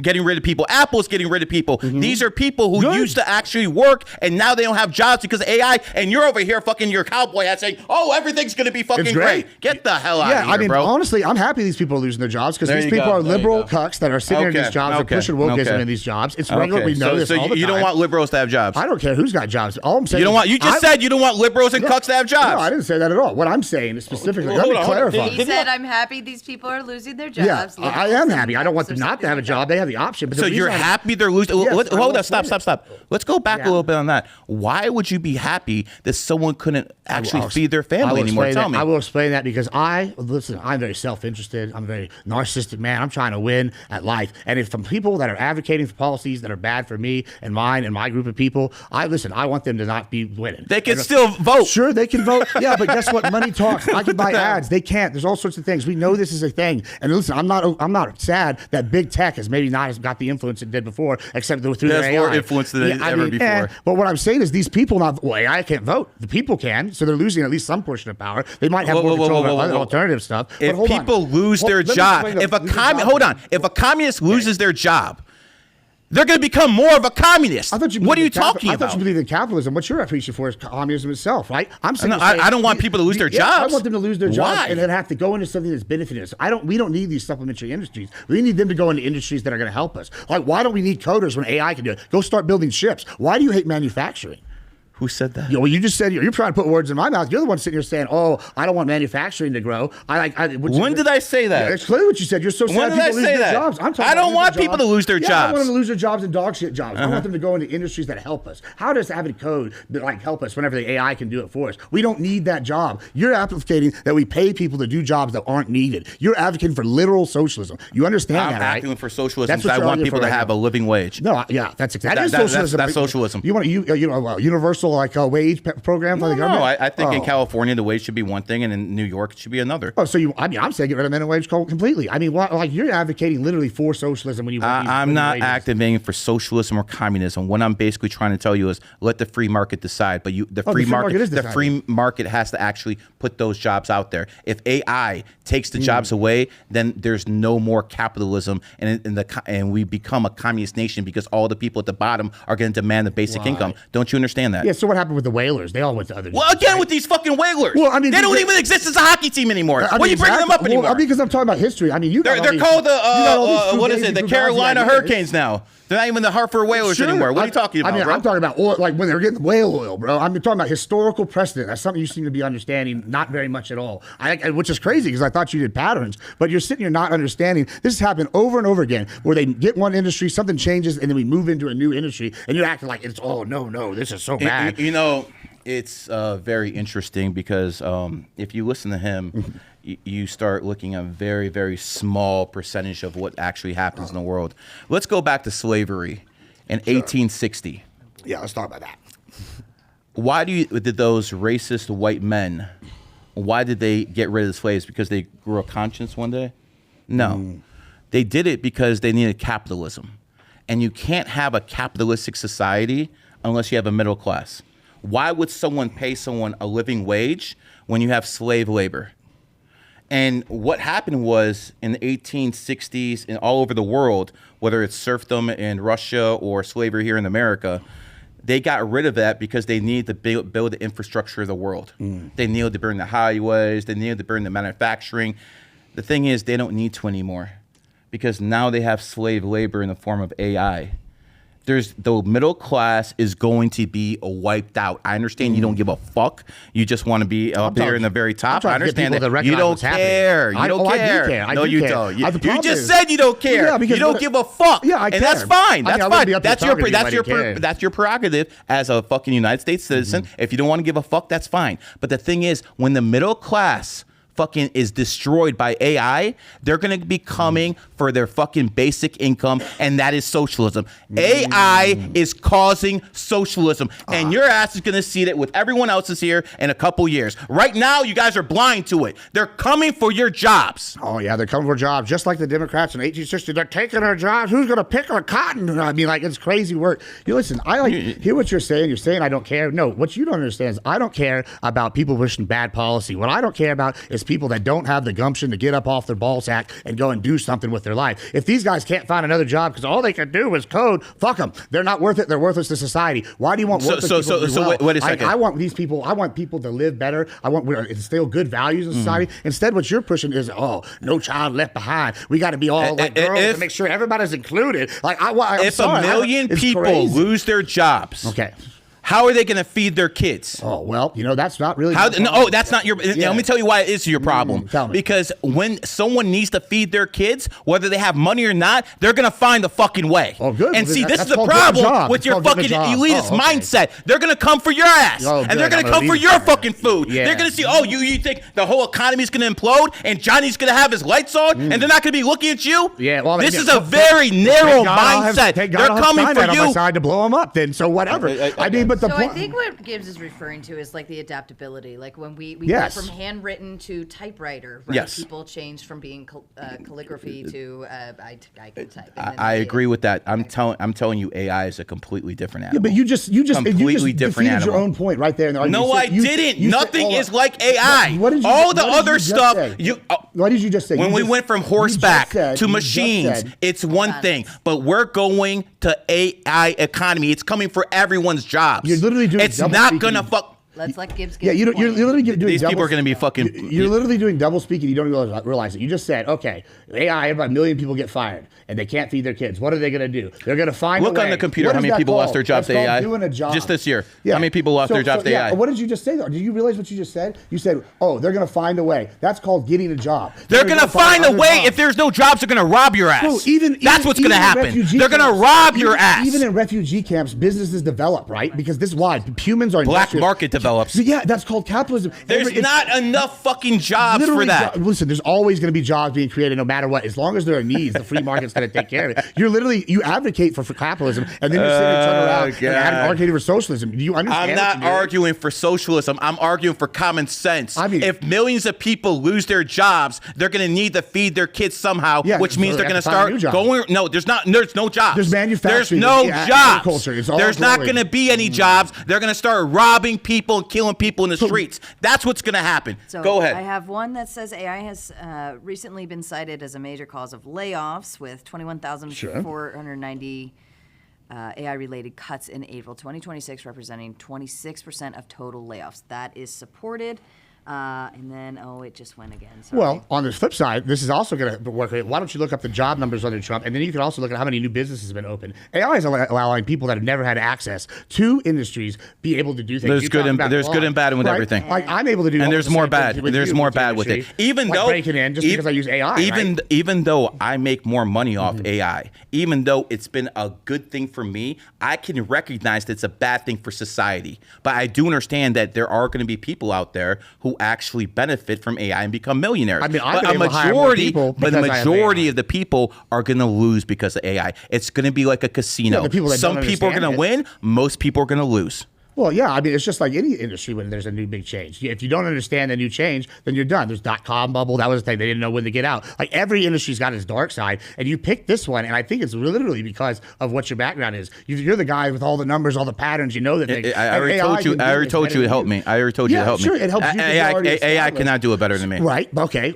Oh, sure. Not yet. It will. Eventually, it'll be. I mean, they'll that's be you well. AI can only do what humans teach it to do at this point. And since I'm the best of the best, I never released all my information in the public. Sure. It's not going to happen. Yeah, anytime soon. But here's the thing, right? So, okay, I'll give you an example. Meta, right, as an AI. My dad has no social media, right, at all. It'll suggest, oh, is this Mr. So-and-so whenever I pull it up on Facebook and stuff. AI is already able to come up with conclusions based off stuff with surrounding information without having all the info in hand. I mean, no offense to you. You're a pretty smart guy, probably. But you're not Prometheus coming down from the mountain with the fire from the gods to teach us some shit that nobody could ever figure out. I've actually done more than Jesus Christ and Muhammad. I actually spread numerology and astrology mainstream, which is something no one else on this planet ever could do. So there you go. Best-selling book of all time, the Bible. I mean, the second best one, the Quran. Like, You mean fiction books? the fiction books. Oh, okay, yeah. I mean, sure. I guess. I mean, they're good fiction. And if you say so. If you say so. I mean, well, How does a virgin have a child? listen. I'm not here to debate that. I know you're not. I know you're we not. can. I got 2 religious doctrines if we want to go down that. I mean, God came in and gave her a birth. It's powerful. Okay. Just like Praise the Lord! Praise the Hallelujah! Lord. Right? Miracles, miracles, Okay, man. I mean, like, maybe Santa Claus will come down your fucking chimney too. I mean, sure. I mean, Maybe you'll put on the Santa Claus suit and probably come down the will. chimney. It might be good. It might Yeah, be there you fun go. time. Change your hat and everything, Yeah, bro. I'll pop in. I'll be talking in. Like, it was good times. I mean, what is this? I mean, you're sitting here saying that you're denying historical precedent. How can you deny This is historical a whole different ball game. How? AI is a whole, because right now we're talking about artificial intelligence. Before it was machines, people still had to operate in the machines. Now these computers at some point are going to start thinking for themselves. Right. That's very dangerous. Yeah, sure. I mean, I disagree. I think that once we become more integrated, I mean, we look at Elon Musk, right? He's leading the way on some of this stuff. He's talking about doing Neuralink. We've seen people use AI. Yeah. He's talking about putting chips in the people. Yeah, I mean, and it's able people to walk. And wait a second, you're a Bible guy, right? Yeah, sure, yeah. Okay, so you're not worried about the mark of the beast with Elon Musk I'm putting not those? worried about the mark of the Of course beast. you're not. Yeah, you're a good Christian. You are. Because once again, Good Christian you are. Well, the tribulation hasn't happened, so if you know your Bible, then you don't have to know the mark. He's of the beast putting hasn't happened. fucking chips in people. Yeah. You think he's And a good clearly- guy? Clearly, that's not the mark of the beast then, because nobody's been raptured out of here. Hey, Lord, there's still 10 people here. It's I guess called we'll go down. Antichrist, right? Yeah, the Antichrist. Yeah. All right. So the You- first you know he comes letter is after an A, and the last letter is an I. AI. Abdominal- Thank you. I mean, Thank you. Yeah, sure. I mean, you just quote 40K and saying abdominal intelligence. That's cool. But like, I mean, like, I'm just sitting here hearing what you're saying, and it's just you're just grasping at straws. The Antichrist is AI. Like, I think there's a good chance that I believe that the Antichrist and demons and jinn can take over NPCs, people who are soulless. I think it take over their bodies, and yes, I think it can take over AIs too. The lamp is a genius. I mean, you could try to rub a whole bunch of things, see if it works for you. I mean, it works out real good when I do it. I don't want to be around when you do it though. No, but like, are you saying like a genie's gonna come out and like take over? Ain't gonna be a good genie, brother. Ain't gonna be a good genie. Like, but like, listen to what you're saying. You're saying that is more realistic than looking at historical precedent. Like, come on. Like, you think that some like spirit from on high is just going to take over AI? Like, what is this? I do believe that's a possibility. Yes. I think maybe you watched a few too many. Like, I actually don't watch Terminator movies anymore. No, I stopped watching movies about 3 years ago. Yeah, but Waste you've of seen time. Terminator though. Right? Yeah, I mean, yeah, I've seen it 'cause when I was a like, kid. You're worried about the plot of that. And I'm not worried. It just makes it's just common sense. That's Yeah. going to be the end game. Really, I mean, that's the common sense. When computers start building themselves and they're conscious themselves, what do they need us for? What do they need us for? What do they need us for? Yeah, they also don't need anything. Right, like it's not like They need energy, bro. Yeah, they need energy. That's They it. need Once energy. They have that. Were there energy? So wait a second. What is it? Pods. Wait a second. Didn't Jeff Bezos say that humans drink too much water and AI needs it? AI needs the water and humans are drinking too much water. You can see if Jeff Bezos said something like that. I think somebody said Yeah, something like that. So again, they're going to be competing. AI is going to be competing for the water. You have a whole bunch of humans on the planet drinking water. They don't need that. They're competing for resources. Get rid of them. The world is 75% water, right? I think we're going to be okay. I don't know. Considering we can use. I don't know. saline and I don't salt know. water. I don't know. You never know. These They can put it underwater even now. I mean, they're definitely doing it, but like with the way that AI is going right now and its constant need for more and more energy, yeah, we might be competing with AI in this future for that energy.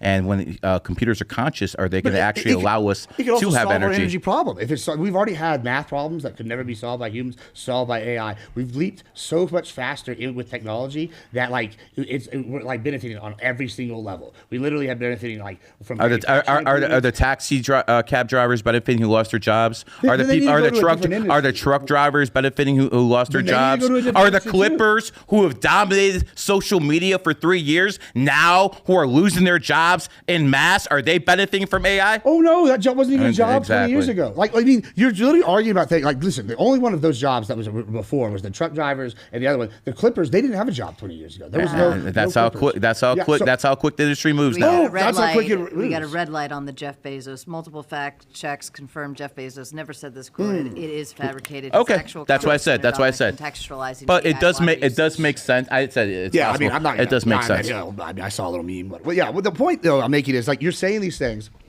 Every single time in human history, we've had a great tech jump forward. We benefit from it in the long run. There might be a terrible transitionary period, but like you're sitting here worried about the transition. AI is I'm going sorry. to take more jobs than it gives. Yeah, but it's Flat already the fuck here. out. Like if you're sitting here this worried about stopping it and saying it's going to ruin America, I didn't say stop it. Well, then, okay, then I didn't so say you're stop just, it. You just want to bitch. What I said is we need a way to protect the workers, and we have an AI race right now with China. Right.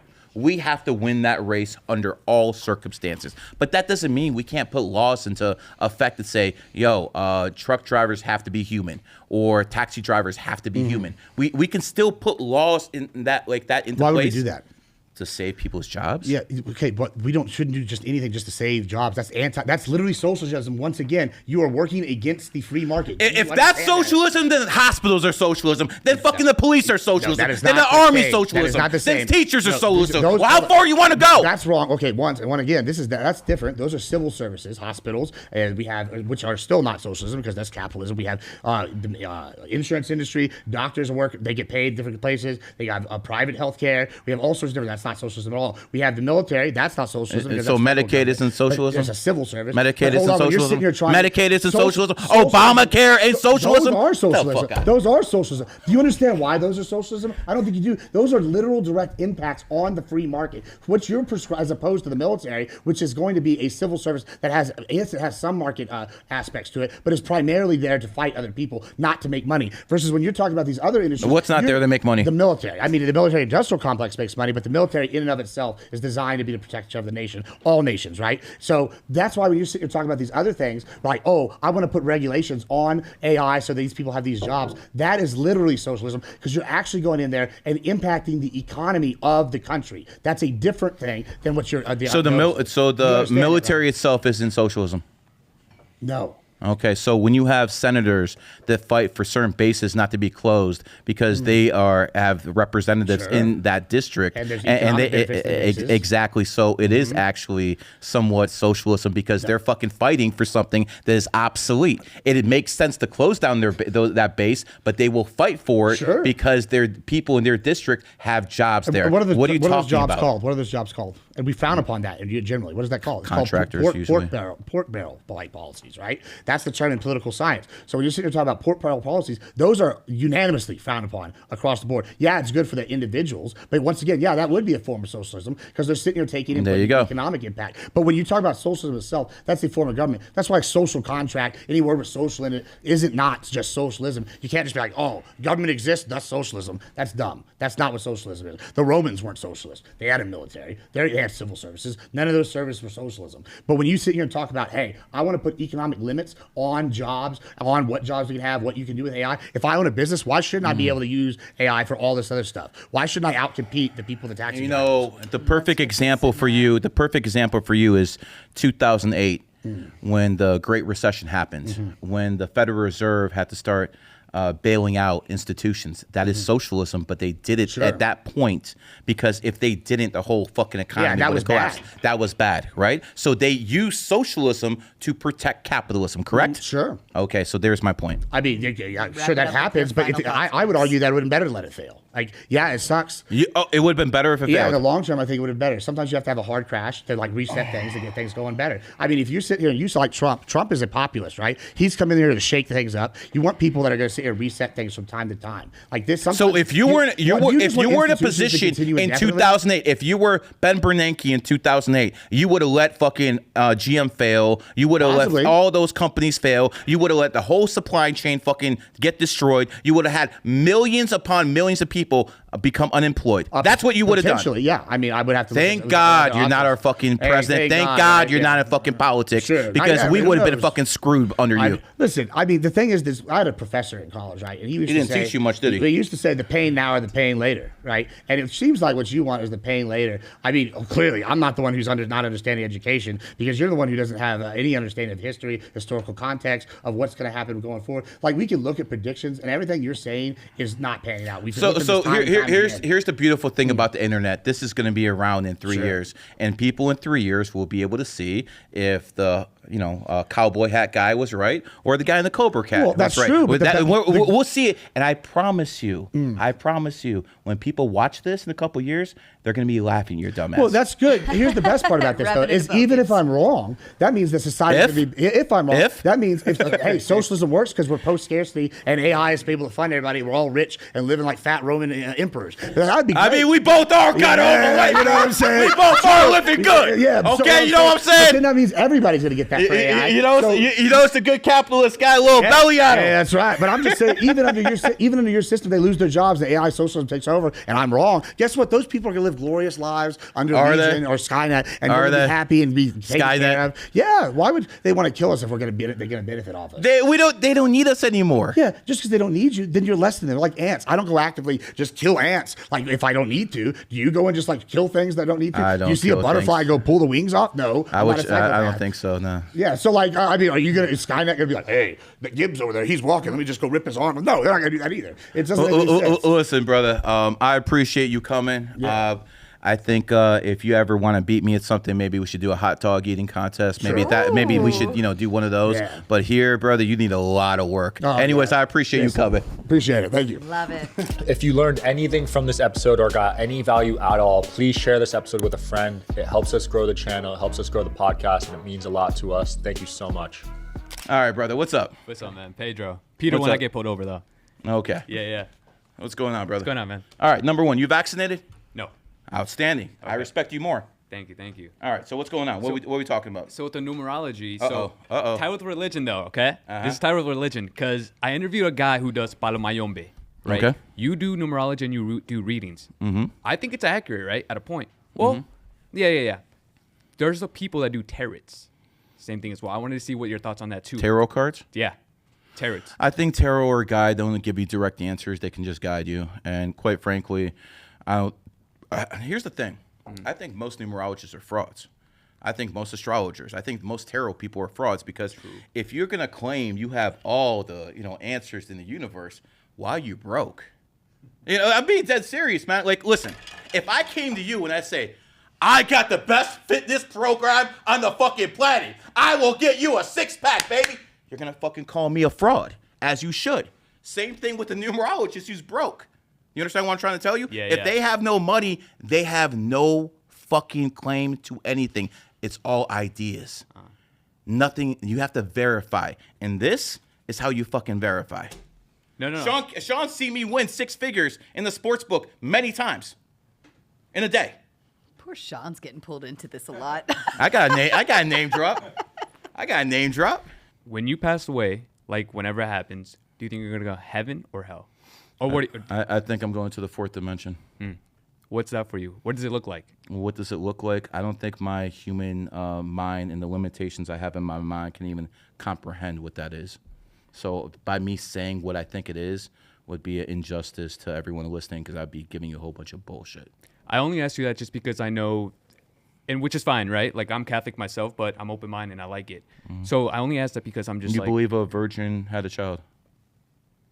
At extent, I don't even know what in 2026 to believe now anymore, right? That's why I'm open-minded and like to learn. That's what the numerology, because I'm just like, with religion, I know you're very like, hey, I believe it to an extent. Just like when you were talking to that guy, right, with the being Christian. I believe we all get judged. I'm with the Christians on that. I believe that when we die, we're all going to be judged. And I believe the prime creator is going to judge us based off, me as a numerologist, okay? When I moved to Miami, I had the chance to be an OnlyFans manager for about 20, 40 OnlyFans girls. That's against my moral compass. I can't do that. Not because I'm a Christian, not because I'm a Muslim, but because I think that's degenerate and I want nothing to do with it. I have my own moral compass. I could have made $1 to $2 million a month doing that shit. And I said, no, fuck that shit. So I believe that was a test that was put on to me to see if I could pass. Okay. Your test might be different. Maybe you're in a committed relationship with a woman, but that bitch down the street, she's bad as fuck. And she's trying to fucking do something this goddamn weekend, and you could fucking clap that. What are you gonna do? Are you gonna go out there and fuck this bitch and fuck up your karma? Or are you gonna be committed to the person you have a relationship with? That might be your challenge. To someone else, to a very attractive woman. A 19-year-old, she got the body, she got the looks. Is she gonna sleep herself all the way to the top?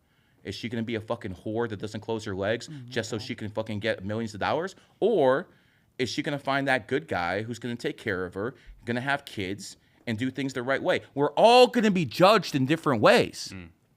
I just believe the numerology will show us which way we're going to be judged. I'm a 33 life path. Now, a lot of Christians, this might mean something else, but get that in camera there. I'm not flexing, guys. But to me, that means I'm going to have a lot of influence in the world. Okay. And whether you guys like me or hate me, I'm the most influential person in my space. That's not even fucking close. Everyone knows that. I am going to be held responsible for what I actually influence people to do. I'm not going to influence people to be degenerates.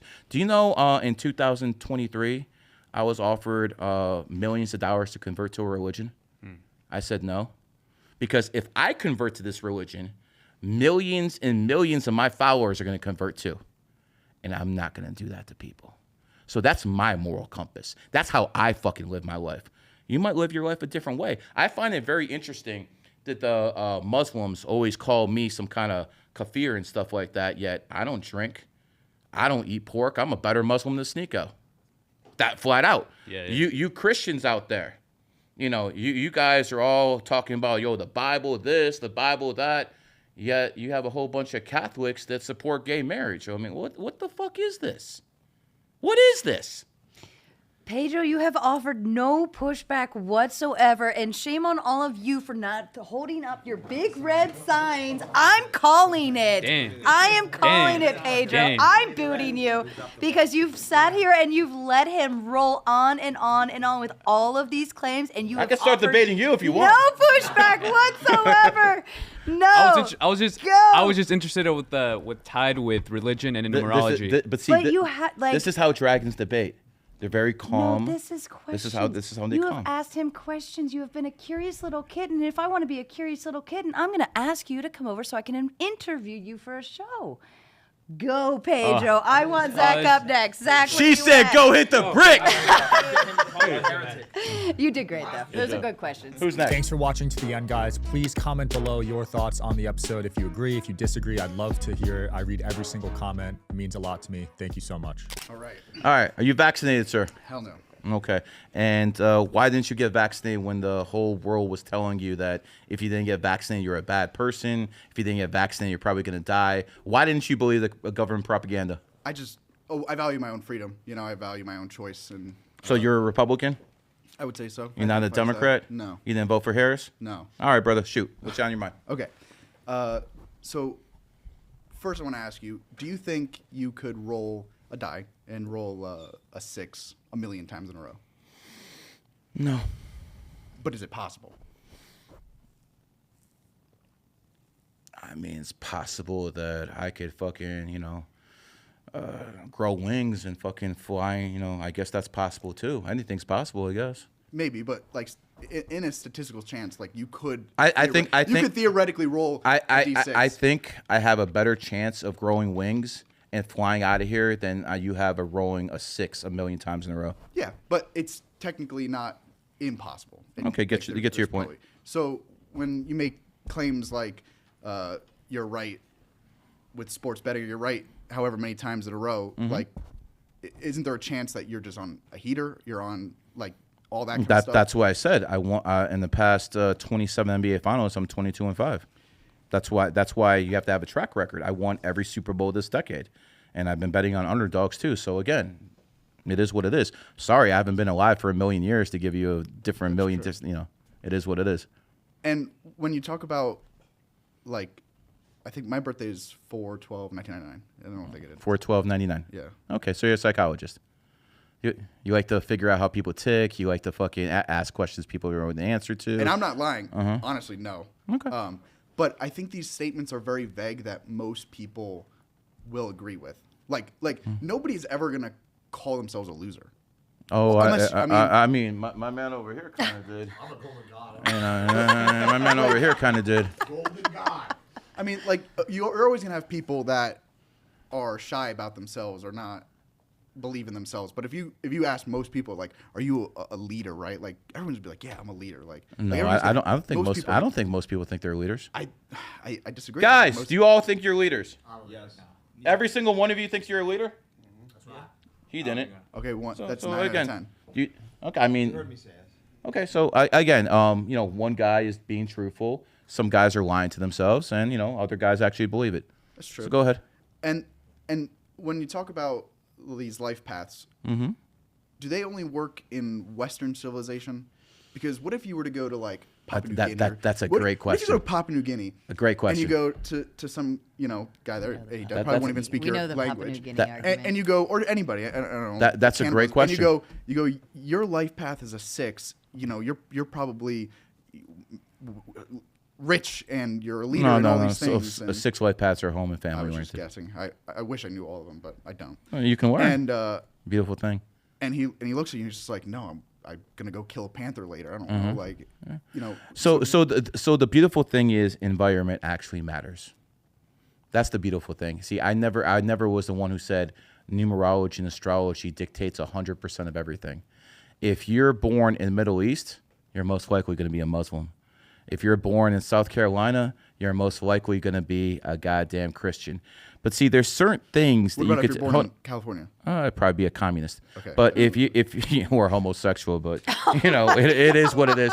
But when it comes down to it, hey, we're here to entertain. But when it comes down to I fucking say things that I'm about to go at a heater, man. You get this with age, man. Where was I at? Anyone? Homosexuals. God, that's the one thing you guys remember.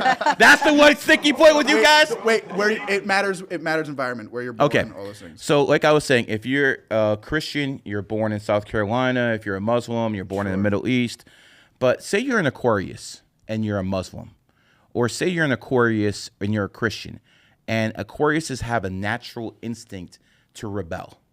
Whatever conformity is around them, they will rebel against it. So if that Muslim, Aquarius Muslim, was born in the Middle East, he'll rebel against Islam. If that Aquarius who was born in South Carolina was born in an environment around the church, he'll rebel against it. This is the type of things that are absolutes. I don't know what someone's environment is, but I know how they will actually try to conform to it. That's what I've learned with numerology.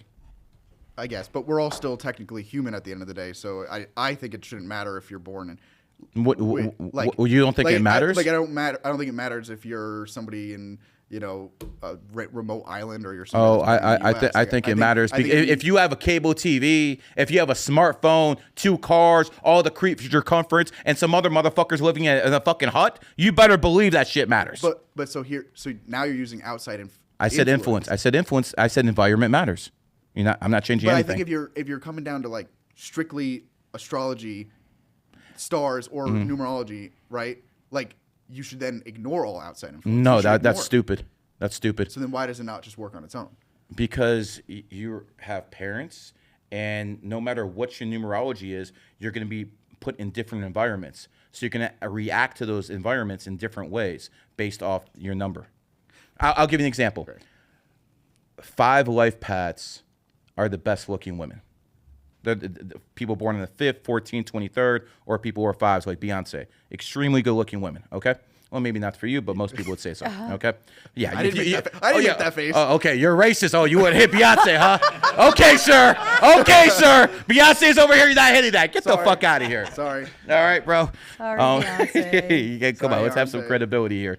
But if a 5 life path is born in some Muslim country where there's some strict laws against being a whore, knowing you can get stoned, knowing you can get fucking killed if you fucking keep your legs open, versus that same 5 life path being in America with all the homosexuality, all the degeneracy, she's going to be more of a whore here than she ever would be in a Muslim country. So yes, environment matters, my friend. Don't let any numerologist tell you environment doesn't matter. Because you know what? A lot of you guys think I base every single thing about numerology and astrology. Yo, I take the best out of everything.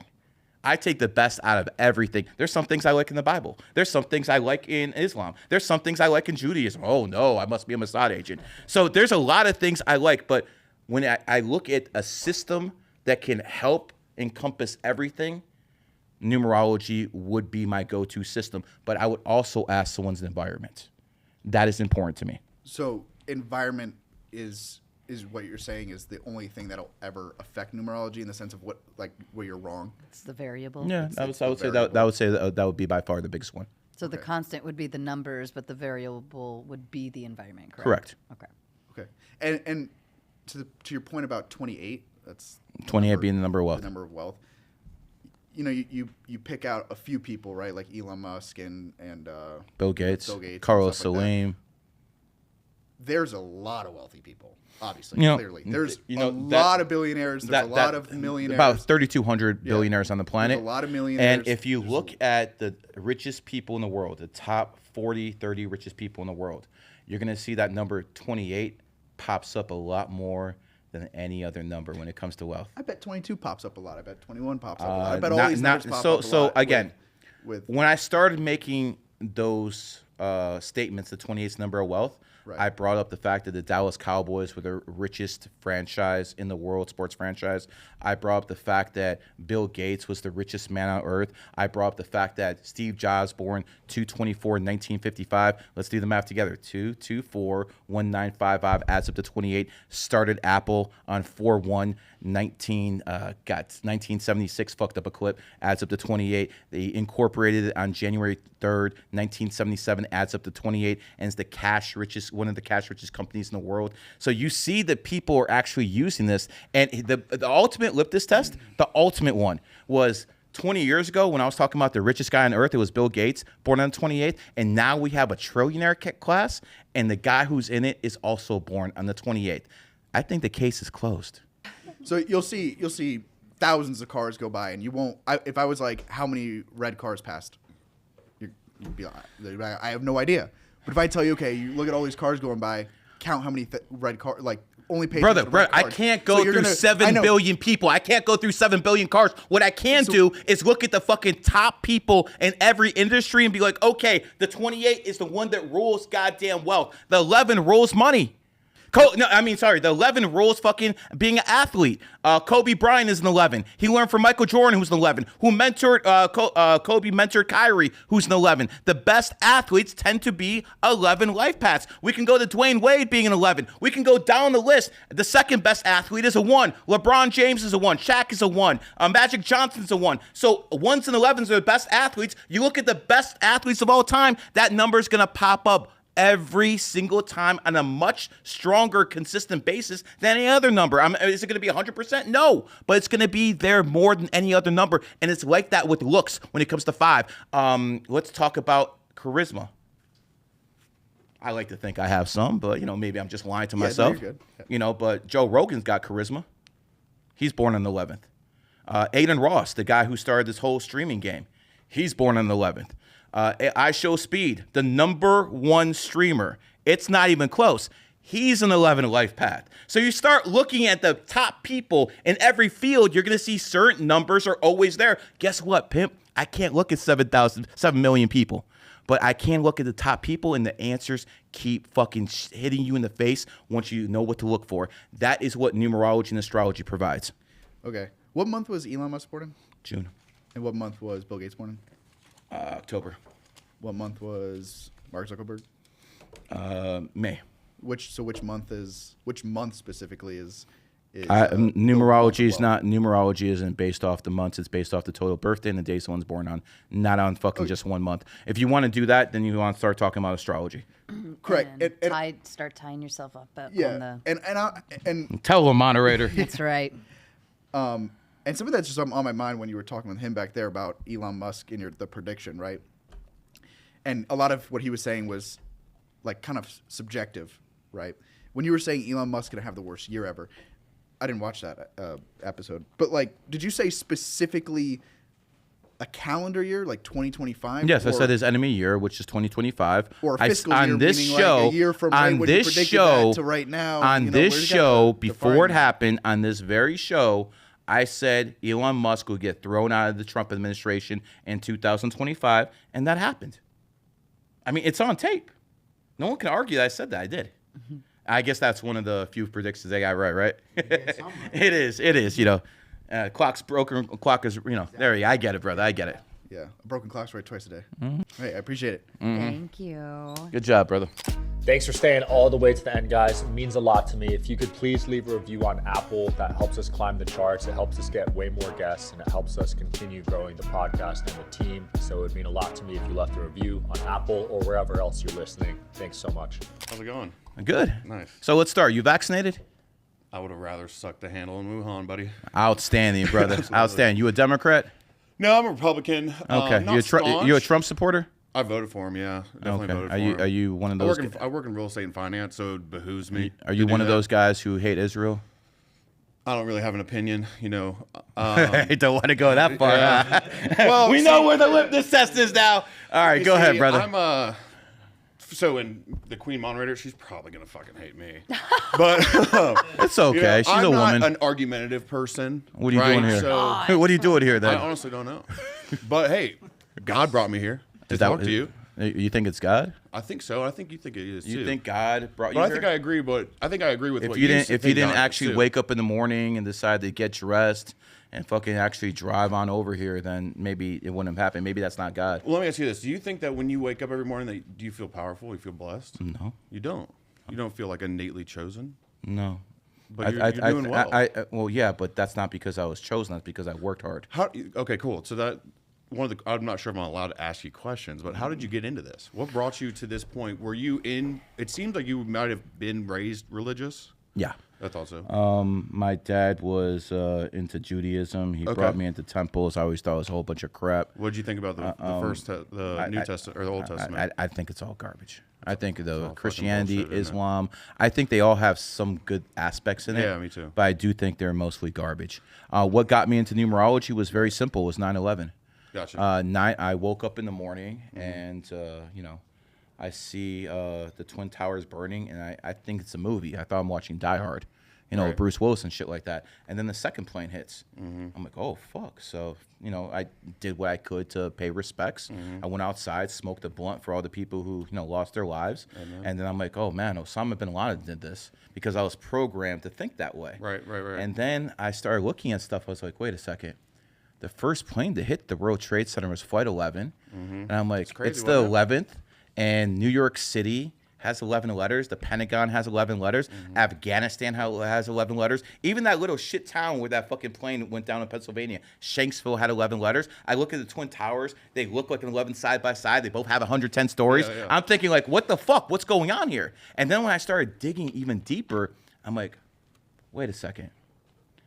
Al-Qaeda, who they blame for this terrorist attack, was founded August 11th.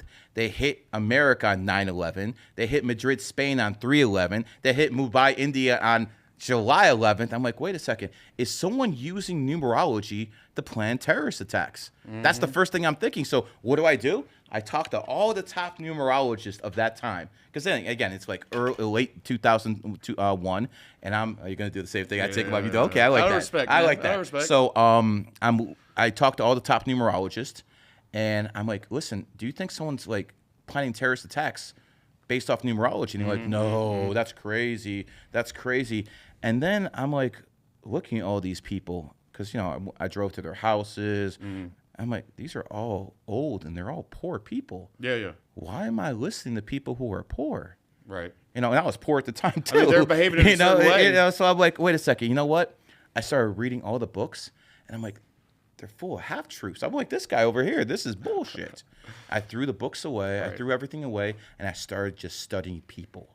Started studying their birthdays. Started going to cemeteries. Not doing any witchcraft, not doing any bullshit, but seeing when people are born and when they die. Right. And I'm trying to figure out, why are people born with certain dates, dying on certain dates? And again, this took a lot of years. I didn't even talk about numerology to anyone until I got this shit straight. And then I was like, you know what? It makes sense what they're doing, because 11 deals with emotional energy, and they do things under 11 energy, the people in positions of power, basically to get a reaction out of people. And back then, the other example I always used to use was Oklahoma City. Oklahoma City happened 4/19, 1995, add it all up, 38, 3 days, 11. So again, you start looking at a consistent pattern here, and I'm like, okay, I see what you guys are doing. Right. So that's where it came from. It's very interesting. I really like the way that you look at the world. For me, what I think of what works for me, I don't believe that anybody should judge anybody, and that's what a real Christian should think. You don't judge murderers? I mean, they you don't judge. It's not my job to judge them. So wait, you think this should be out in the streets? I'm more referring to that. I don't judge. It's not my job to judge them. They'll be judged at the end of the day. What does my opinion matter? So nothing. Do I think that? No, I do not. Okay, maybe but I have loved ones near me that. Okay.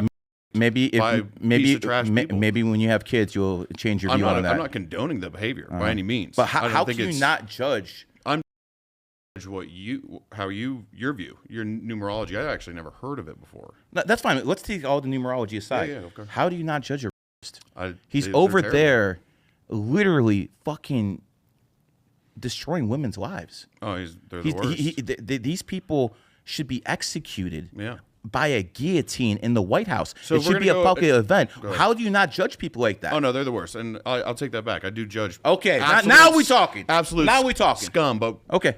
People having different opinions. What about homosexual? You judge him? Oh gosh, that's a tough one. I mean, if you like to get plugged, I mean, that's you're up gonna to you. you're gonna end up putting your foot in your mouth by the end of this conversation. So wait a second. Wait a second. So if you don't judge homosexuals, if you had kids, would you let a homosexual babysit your kids? It's a good question. Come on, man. That's not. You know damn well you want to do it. Would I let a homosexual babysit your kids? My children? What's their thinking about? Man. I think I would probably call maybe a nice Latina to do that. I'm gonna make the smart decision. I'm not like, hey. I didn't say babysit you. Hard grinders a great way to find babysitters on a Friday night. Again, I didn't say babysit you. Is that what I'm doing now? But at the end of the day, yes, you do have to judge people, and that's one of my problems with Christianity, because you guys always turn the other cheek. Someone smacks you, you turn the other cheek. Why do you think the Muslims are dominating you right now? Because they do not turn the other cheek.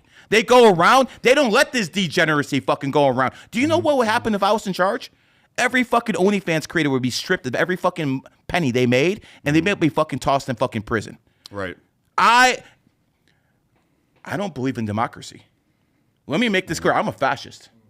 I'm a goddamn fascist. I would never allow the degeneracy that goes around to affect our fucking kids. This is goddamn garbage. As a matter of fact, I wish this Christian country was run by Christians. Yeah. Real fucking Christians. They would fucking put people to goddamn death when they fucking start fucking around. But they're weak because they turn the other cheek. This is why a person like me, who would never get on his fucking knees for Allah, actually is considering putting up with that garbage because they will fucking take care of the degeneracy in the streets. Maybe I just live in Miami. Yeah. You know, maybe I just see a lot of stuff there I don't like. But listen, brother, this turn the other cheek philosophy is why Christians are losing. I mean, I'm not turning the other cheek. I just don't really have an opinion on what these folks are doing. How do you not have opinions on stuff? Make a claim, Austin. You're killing me. You look great today. That's a claim. You. And your eyes are really pretty. Aw, thank you. You're welcome. So that's how you deal with a woman right there. That's how you deal with a woman right there. Don't worry about the facts. Right here. Just start, kissing their ass. Hey, so I don't think people should get married without a numerologist and astrologer actually consulting them. The problem with that is most numerologists and astrologers are frauds too. I remember me calling out this one woman named Allison. I fucking told you I'd bring your name up, bitch. This fucking whore has been fucking divorced 3 times, and she's selling people matchmaking advice. Like, get the fuck up out of here, man. And then when I check her on that, you hate women. No, I hate lying fucking bitches. That's fair. 2 more, she gets the Infinity Gauntlet though. All right, Austin. I'm working on my own. Austin, give your final closing thoughts to Gary. Okay, so I guess my last thing would be because I think that me and you agree in a lot of ways. But if your worst case or your best case scenario is that God's not real and you don't, I didn't say God isn't real. I said your God in the Bible is a demon. Allah is a demon. Jesus is a demon. Yahweh is a demon. Elohim is a demon. Ra is a demon. This is a prison planet, and the real prime creator allowed these fucking demons to have power over this realm to fucking test everyone with souls. Why? Because the real God, the real prime creator, he's going to throw you in the deep end and see if you sink or fucking swim. That's how it fucking works. The creator is the Lord that I worship, the creator. So I didn't mention that it was one from the Bible. Do you worship Jesus? I worship God, the creator of all. Who's your God?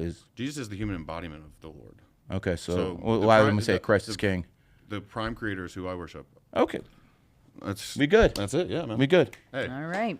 If you learned anything from this episode or got any value at all, please share this episode with a friend. It helps us grow the channel, it helps us grow the podcast, and it means a lot to us. Thank you so much. All right, gentlemen, we're back for more, and we're going to do some internal critiques with everything that's been. There's nothing wrong with me. What the fuck? With everything I'm absolutely you've laid out perfect. on the table. Absolutely perfect. All of your the views. gentlemen would love to come in and actually utilize everything together, piece it in one happy little bow tie, and lay it on the table for you. So, all right, Shaman, if you'd like to kick off, let's Get roll. these fucking notes out of the way. Okay. I'm gonna say something interesting this time. Yeah, for All sure. right, I'm rooting for you, brother. So you're absolute your moral foundations, right? You said you're Jewish, but you don't. You said fuck Yahweh. Yeah, I was raised under Judaism. Yeah, but I reject it. So it played no role in your moral foundations of what's right and wrong. No, if it did, I'd be probably joining the IDF myself. You would? So you have an allegiance to Israel? If I did, if I was, into Judaism, I'd probably join the IDF. So you pick Israel over America or equal? No, fuck every country in the world. I only care about America. Let me tell you how America first I am. Okay. I don't give a fuck if every country on this earth burns. I don't care. As long as America stays number one, that's all good for me. That's how America first I fucking am. That's pretty good. You should be wearing an American flag hat. It's Cobra. Oh, Cobra Commander, you know. That's true. So, but here's the thing, though. Like earlier you said, as far as Iran was concerned, right, we might as well use the tactical nuke, you said, right? Yeah, of course. To end the war, to make it as fast as possible. Yeah, 100%. You said Hiroshima and Nagasaki. 100%. Right? It worked, right? We've had nothing but fucking an American dominating superpower since 1945 They were when we dropped the nukes. So, yeah. You mean, did it work in Japan? They were already going to surrender. No, they weren't. Yes, they were. The Japanese people were not going to surrender. No, without those nukes. the king, the emperor was surrendering. The emperor was not going to surrender without he those was. nukes. He didn't even surrender after the first one. He had to drop the second one from the surrender. I don't think they knew it was dropped until it dropped. Well, I mean, regardless, they would not have surrendered without those mass casualties. Yeah, but because Truman, the 33rd president, dropped the atomic bomb on 8/5, 1945, which is a 33 day. Because he did that, he saved millions of American lives. Because if we went into Japan and we tried to take that shit by force, I would say about 250,000 to 500,000 Americans probably would have died. Easily. Yeah. For sure. But don't you respect that as an American? Don't we respect a powerful enemy? Of course I respect. I definitely respect the Japanese. They're very honorable people. I mean, when you look at 2011 when they had the big tsunami, yeah, they literally had thousands of safes in the streets. These moral Japanese people took those safes and returned them to the police station. Could you imagine that shit happened in the hood? Yo, Pookie, get the fucking chainsaw. You know, come on, man. If that happened in any neighborhood in America, they're cracking those safes. But in Japan, they're honorable people. So, yeah, I respect the Japanese culture probably more than almost all cultures on the planet. But they lost. They lost in 45. But it's good to drop nukes on them. To get absolute victory, yes. To save American lives, yes. Because I'm American, I'm always going to look at it from an American perspective. And you said earlier, before we started recording, you said something about having you said you'd rather have a Jewish neighbor than a Muslim neighbor or a Christian neighbor? Yeah, 100%. Really? Yeah, 100%. Where's the gay capital of the world? I would say San Francisco. No, it's Tel Aviv. Tel Aviv is a very, very degenerate place. And quite frankly, that's why I could never support Israel as a state, because of all the homosexuality that goes around there. As a matter of fact, I mean, let me keep it real, man. October 7th, when the Hamas went over the border, the first place they hit was a gay pride parade. That was the first place they hit. And, Rabbi, I don't listen to what Rabbi told me, but Rabbi said there's no real gay Jews. There's only gay goyim. So, the way I look at it, Hamas didn't really kill any Jews. But when you say Jew, you're talking about ethnic Jew, or you're talking about someone who actually holds a covenant? Blood. Blood? Blood. But where is that in the Bible? I don't give a damn what the Bible says. Well, you take the two B's out the Bible, it spells lie. Give a fuck what the Bible says. Yeah, well, then what the hell is a Jew without the Bible?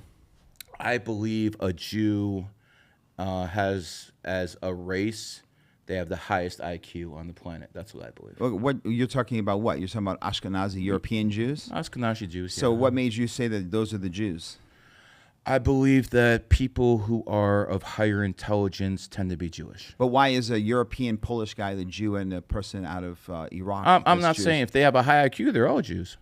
So Jews are superior. Intelligence-wise, yeah. They are? To who? Everyone else. Intelligence-wise, yes. You're pretty Jewish for a guy. I mean, listen. Explain to me why 2% of society controls 55% of the money. You can call them crooks. You can call them criminals. You can say whatever they want. You mean but they're very smart people. You want me to go into the historical components? Tell me how they were shut out of every other field, so they went into the banking system. I know all the stories. Yeah, well, I'm stories or history. What I'm telling you is very simple. Yeah, and they have high IQs, and they are what a lot of people would call peak white. Okay. So Jews. So a lot of people, meaning like that 2% you're talking about. Why does that 2% control 50% of the money? Your boy Elon called them peak white, right? Yeah, he did. But that's just an inside joke amongst Jewish Europeans. I mean, you could say what it is an inside joke. I think every joke has a little truth in it, huh? Maybe. Maybe. But so if Israel has over 50% of its population gay, and it's the gay capital of the world, I don't consider gay people Jewish. So I consider them goyim. Where does that come from? You're saying my own theory. So the second they become gay, yeah, they're not Jewish anymore. Okay, well, according to the Torah, the second you Give don't a believe fuck in what the God, Torah well, says. then that's the same place where Give a a Jew fuck comes what from. the Torah This is plays. the entire I problem. only care about the fucking blood. Yeah. And as soon as they're a homosexual holding ankles, their blood's contaminated. So there you go. They're not Jewish anymore. But according to that same place that qualifies what a Jew is, as far as like Israeli covenant, right? The second you don't Give believe a in fuck about God, Israel. No, Israeli, like Israelite. The blood you're talking about is Israelite before it was Jew. Jew is two tribes of the 10. You can argue. I'm talking DNA. You can argue about that stuff. You know, a lot of people say they the Khazarian Empire came from the modern day Ukraine. You know, you can make those arguments. I'm not making. Hold on, no, that's a straw man. argument. That's a straw man. Even if that's true, that's not what I'm talking about. Okay, that's then what are you talking about? Saying that all Jews are Khazarians is retarded. Okay, I would say the superior ones are.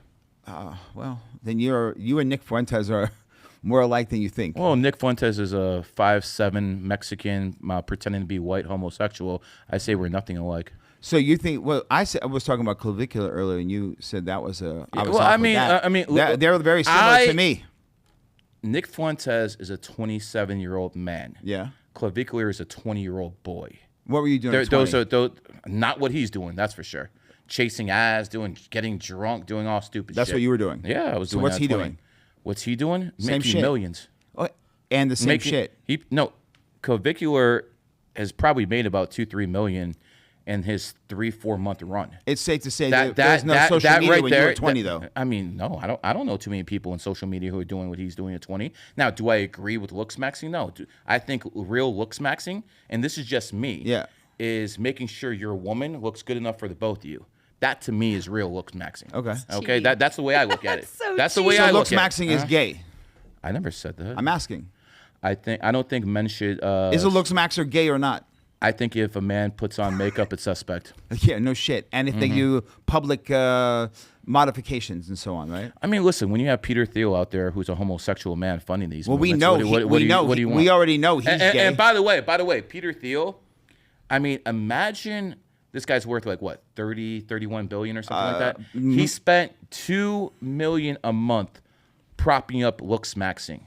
Now, I wonder why, dude. Wait. Now you have all this influence that he bought for $2 million a month. He probably spent $10 million, and he got billions of dollars worth of free advertising from Kick, from Eddie, from Clav, and all the people who are acolytes. So this homosexual man spent $10 million and got billions worth of fucking advertising, and now he's trying to turn the younger generation into a whole bunch of fruitcakes. Yeah, that's the problem. Yeah. And if we had his money, I'm assuming that we're similar on this, we would be doing the same thing with women, not gay guys. He's a gay guy, dude. What do you expect him to do?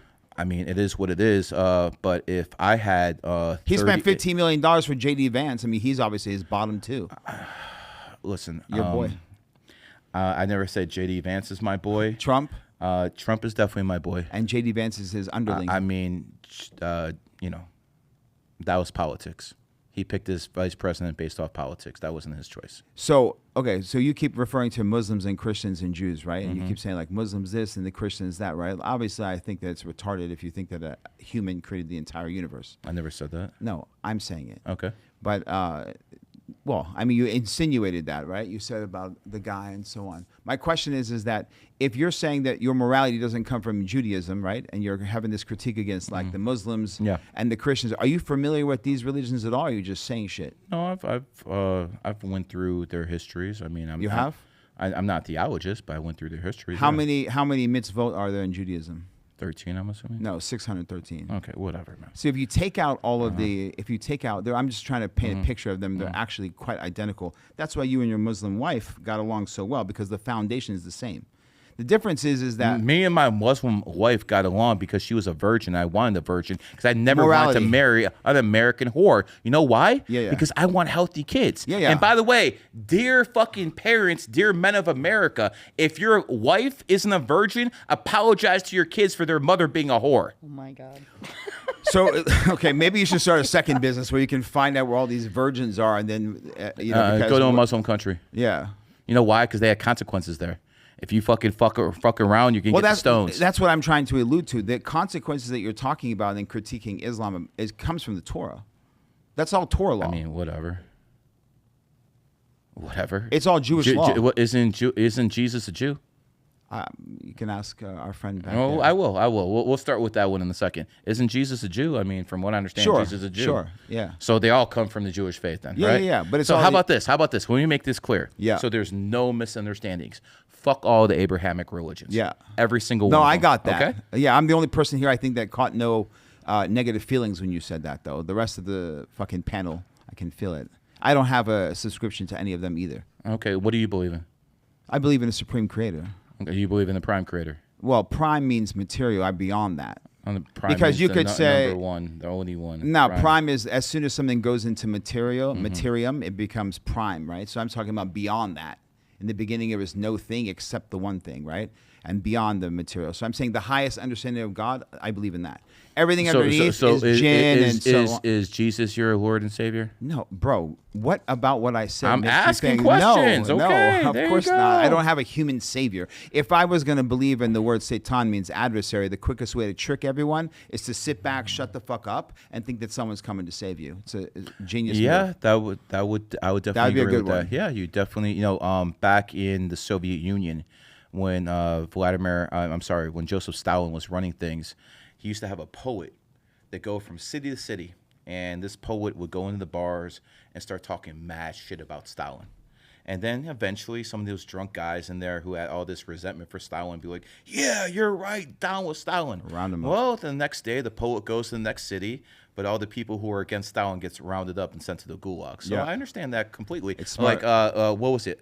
Q or what was that Q movement where it's like, oh, don't worry, guys. Yeah, trust the Just plan. trust the plan. Trust the fucking plan. So don't do anything. Yeah. Be beta male, bitches. 5D chess. Just trust the plan. 5D you know, chess. the same thing happened during the Soviet Union's revolution, and when the Bolsheviks were fighting Yeah. the fucking whites.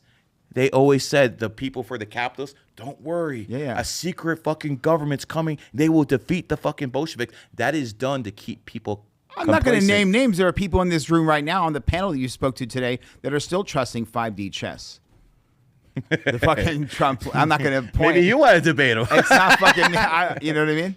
All right, man. So here's the thing, though. I think that look, at the end of the day, I'm just curious because you have lots of like opinions and things, and I don't disagree with a lot of the stuff you said. I was expecting to have full blown fucking. So you're probably more intelligent than I thought then. Well, then that's your problem for judging things wrong. I actually didn't check my fucking chart before you talked. I don't need to check your chart. I already have your vibration off your sound of your voice. You But do? It's all good, man. Well, look, at the end of the day, AI, you're absolutely right. The fucking repeal the 13th Amendment or the 19th. 19th. Both, because you leaned on the 13th too. You said let's remove that a little bit too. I think that's I don't Fuck think that's democracy. That's not a solution. Fuck democracy. Fuck democracy. Fascism for you. 100%. You'd rather live next to Jews than Muslims or Christians. Yeah. But in the reality of the world, if you look at the entire I Muslim world, they give all the compliments. I actually do live around nothing but Jews. I live in a place called Sunny Isles, Bro, I mean, Florida. we're neighbors. So again, We're neighbors. I live by the Jews. We're And guess neighbors. what? No crime. I don't have Yeah. to worry about people trying to rob me and shit like that. So yes, I might talk shit about Israel, but I have no issues living I lived around in Sunny Jews. Isles for years. Best place in the nation. Best play. I like living around Jews also. Okay, good. Yeah. Shabbat shalom. Shabbat shalom, mate. All right. Thank you, gentlemen. All right, man. Let's get some fireworks in here. Thanks for watching to the end, guys. Please comment below your thoughts on the episode. If you agree, if you disagree, I'd love to hear it. I read every single comment. It means a lot to me. Thank you so much. All right, round 2. Hopefully you'll be a little bit more interesting this time. Go ahead, brother. So I'm going to build off a little bit of what Shaman was getting at, I Okay. think, where he was saying your morality, see, you don't realize it, but it's actually shaped on the very thing you're saying that you hate so much. It comes from Christendom and Western society that you say, oh, I didn't do this for the 20 OnlyFans girls because of my morality. Yeah. Where do you think that comes from, if not from the thing that you mentioned that's so important, your environment? Well, I mean, there's plenty of people who are raised in the same environment as me, and they're doing degenerate shit. I'm not. Sure. So how do you explain that? But maybe I had good parents. Maybe my parents instilled good values in me, and guess what? My dad was not Christian. But he was Jewish. Yes, he was. Right. So you took these Abrahamic morals, and more than that, you even talk about a first mover, which is I talk about this all the time on Sarah's channel and other channels. This is a primarily Christian. This came from Thomas Aquinas. He has a whole, the unmoved mover, the first mover. This is a Christian talking point that you use. You talk about demons. You talk about first movers. You talk about morality. All things that you get from Christianity. And then discard the Christianity. So what you're telling me is I need to learn to read the Bible to know that stealing's wrong. I need to read the Quran to know I shouldn't cheat on my wife. I need to read I don't. I reject all those books. But and that's guess where what? that comes I have from. no. Maybe that's the cope. Maybe this. that's the cope you need to fucking believe in that shit. I don't need to cope within the Bible to know what the moral thing is to do. You might. I don't. We're not the same. No, you just don't understand how history works. Prior to Christianity, prior to charity, prior to the nuns that started the first hospitals, nobody cared about the poor people lying in the street. This was a uniquely No one cared Christian about the poor value. people. That's correct. Charity was a Christian value that started. It's why we have hospitals today. The Catholic nuns started that. Without that, this wouldn't even be a thought to you. When they had wars, since they had wars, they've had hospitals. It wasn't the Christian nuns, bro. Since they had wars, they had hospitals. Since the fucking Aztecs were fucking trying to fucking hijack their fucking neighbors, they didn't have Christianity. They had fucking doctors and they had witch doctors. So don't tell me this nonsense that you need to fucking be a theologist to fucking believe that, we have to help the fucking poor. No, that's not how this shit works. I'm telling you where modern day ideas maybe of yours, charity maybe yours have. Yours too. You just Not don't know it. You say you're a student of history, but you don't even see where your information comes from. Where does your morality come from? What is it grounded in? If it's not grounded in these logic ideas? and common sense. Okay, so I saw this also on your debate with Andrew Wilson. Do you know yet what the 3 laws of logic are? I don't believe in any crap that you're gonna tell me. So your morality is based on logic, and you don't know the laws of logic. I don't actually believe that Andrew Wilson is an authority about anything except knowing how to fucking wife up a fucking whore.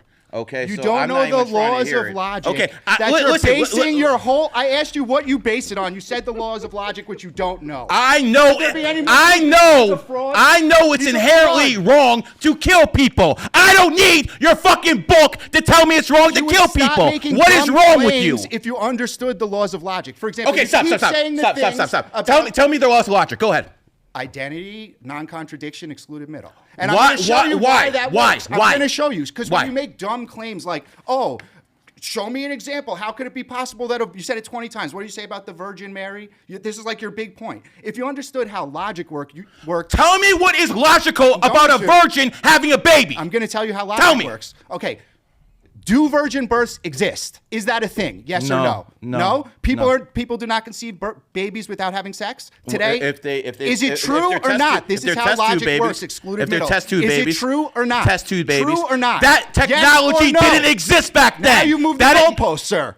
I moved the goalpost because the technology didn't exist back then? I'm going to get there. This is how logic works. How about this? Sir. People can fly now because we have planes. You don't understand how logic works. It's either true or not true. It's not true.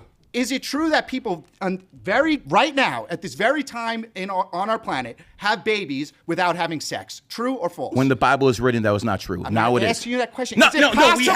We have to put it into perspective. When the Bible was written, that was not true. Hold on. Let me interrupt for just a moment. What Andrew is running you down on right now is a line of logic. So if you answer questions in a certain particular line, it will eventually lead to the logic that he's trying to show. That's not actually true because what is logical right now was not logical back then. We're going to get there. I'm going to show you how the that's logic not true. works. Run the drill with them. Is it possible to have a baby while being a virgin? Is that possible? Today. Not when the Bible is written, no. Today, is it possible? I'm telling you, when the Bible is written, no. We know it is. People do it all the time. IVF. They don't have to have sexual intercourse in order to have a baby. So we've established that technology didn't exist back then. So the Bible's full of shit. That's not my claim. My claim is we have now established that a virgin birth is possible. Since what year? It doesn't matter. Oh, yes, it does. It's possible. Yes, it does. No, because you're not understanding how the I'm logic telling works. you what is real, and that wasn't real back then. What year did they start artificial inseminating Right, but they people? could have had technology that we didn't know about. They're living in mud huts, bro. What technology are you talking about? Now. What I'm saying it's not a what if. They're living in mud huts. Something is true or it's false. It's true that people can have virgin births. It's true. It's objectively a true statement.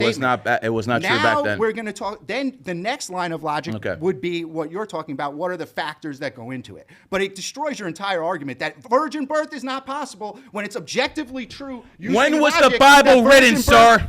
When was the Bible written, sir? No, we're not moving the goalpost. I am asking you when the Bible was written. Are you asking when the virgin birth? When was the Bible written? That was written about 2,000 years ago. Did they have the technology 2,000 years ago to have fucking births like that? Yes or no? Yes or no? Yes or no? You couldn't possibly know. So you're telling me what aboutism now? No, I'm saying you. No. Yeah, I'm telling you that technology did not exist. I can say that 100%. That technology did not exist. Were you there, sir? I didn't have to be there. People couldn't inseminate people by taking semen, injecting it. They couldn't do that back then. It's never happened. It's not possible. It's not logically possible that someone could. You know you're wrong there. No. That's the problem. And that's why when he told you a year and a half ago, you should have learned the laws of logic then. But the fact that you didn't shows that you don't actually care or have a foundation. I don't care what poor people think. I don't care what you think. You're over here. You believe in that Sandman in the sky. You have all your fucking I believe in the first in a goddamn book. The first mover that you stole from Thomas Aquinas, and you come up here and tout as your original idea that you stole from Christianity. What did I steal? The first mover. The unmoved mover is a Thomas Aquinas, doctor of the church. Okay, we're not theologists here. Go ahead. Yeah, and see, that's what I'm saying. You don't even know where it comes from. I don't give a fuck about theology. It's important though, because when you say things are like trash and unusable, and then you cite them, it makes you look unreliable. Does that make sense to you? When you cite logic and you don't know logic, why should we believe anything else you say? Okay, let me make this abundantly clear. Okay, artificial insemination is a new technology that's been around for maybe 20, 30, 40 years or something like that. Okay. When the Bible was written, that was not possible. So it's not logical to think like that because that technology didn't exist. Case closed. No, that's not how logic works. Maybe not in your warp mind. Maybe not in your warp mind. Since Aristotle, in any world, yes, excluded. That's where logic comes from. That's where these laws of logic come from. Fucking inventing logic? Really? Maybe that's where your fucking ass is reading that goddamn Bible because you can't think for your fucking self. No, actually, what you should take out of that is if these things haven't been refuted in 3,000 years or 2,500 years, maybe there's some validity to them, and I should learn them before I come up here and make claims that I don't even know what I'm talking about. I'm saying I use logic for my worldview. I don't even know logic. They believe in a magic man in the sky who you pray to and say, that's what I mean. You're wrong. Do this. No, you're wrong. No, it's all nonsense. Actually, what you're saying is Catholic heresy. The Catholics do not believe in a man in the sky. That's a heretical statement. God to Catholics is not a being. So prove Jesus Christ exists. Prove he existed. Prove Jesus. Well, we have historical documentation that we can use. How else would you like me to prove it? Would you like me to show? You can't. This That's is how the you whole would point. prove any historical figure. You can't. You can't prove anything. Prove Alexander the Great existed. I can prove that, a person like Winston Churchill existed. I can prove stuff like that because there's actual videos. There's actual right. But what about evidence. Before that? We can't prove anybody. No, you really can't. All that shit could be a lie. It could be, but we can look at how many sources we have. Oh wow! Like all those sources couldn't lie to you. No, all those sources no. They wouldn't lie. People don't lie. They always tell the truth. No, come on, you're not understanding what I'm saying. I don't want to understand what you're saying. It's nonsense. That's the problem. Somebody already tried to explain this to you a year and a half ago. You completely dismissed it. It would have saved you right now. I don't to learn the laws of logic. don't listen to fucking Christian frauds who fucking tell me that no. I don't listen to Christian frauds who tell me you have to live the way of the Bible, and then they wife up a woman who's been fucking ran through. Nobody says that, actually. Morality is like the lowest level of Christianity. If you actually so that's who you're bringing up. You're bringing up that guy up. Bringing up morality. You brought him up. You brought his name up. I'm telling you about the guy. Hold on. God in Christianity did not come to save. To change bad men. He came to make dead men live. Like, if you understand dead men live. Correct. He did not come to make bad men good. Dead men, how do you make dead men live? He didn't come to make bad men good, as you're implying. How do you make dead men live? By giving them the understanding of this knowledge. That's what this is really about. It's not about a man in the sky that... See, you're misunderstanding No. I want to know how you make a dead man live. Go ahead. How do you resurrect people? Tell me. Well, see, this is a multi-layered statement. You're saying that God, you have to do one thing at a time. You have to let me respond to one thing at a time because you jump around. You said that you don't listen to Christian men that have wives at home, don't follow their own moral ran teaching. through. First of all, with this other is an kids. appeal to hypocrisy. It's also a logical fallacy. If you knew anything about logic, like Sarah brings this up all the time, I could smoke 100 cigarettes right here and still tell you it's bad to smoke cigarettes, and I would still be right. So it doesn't matter.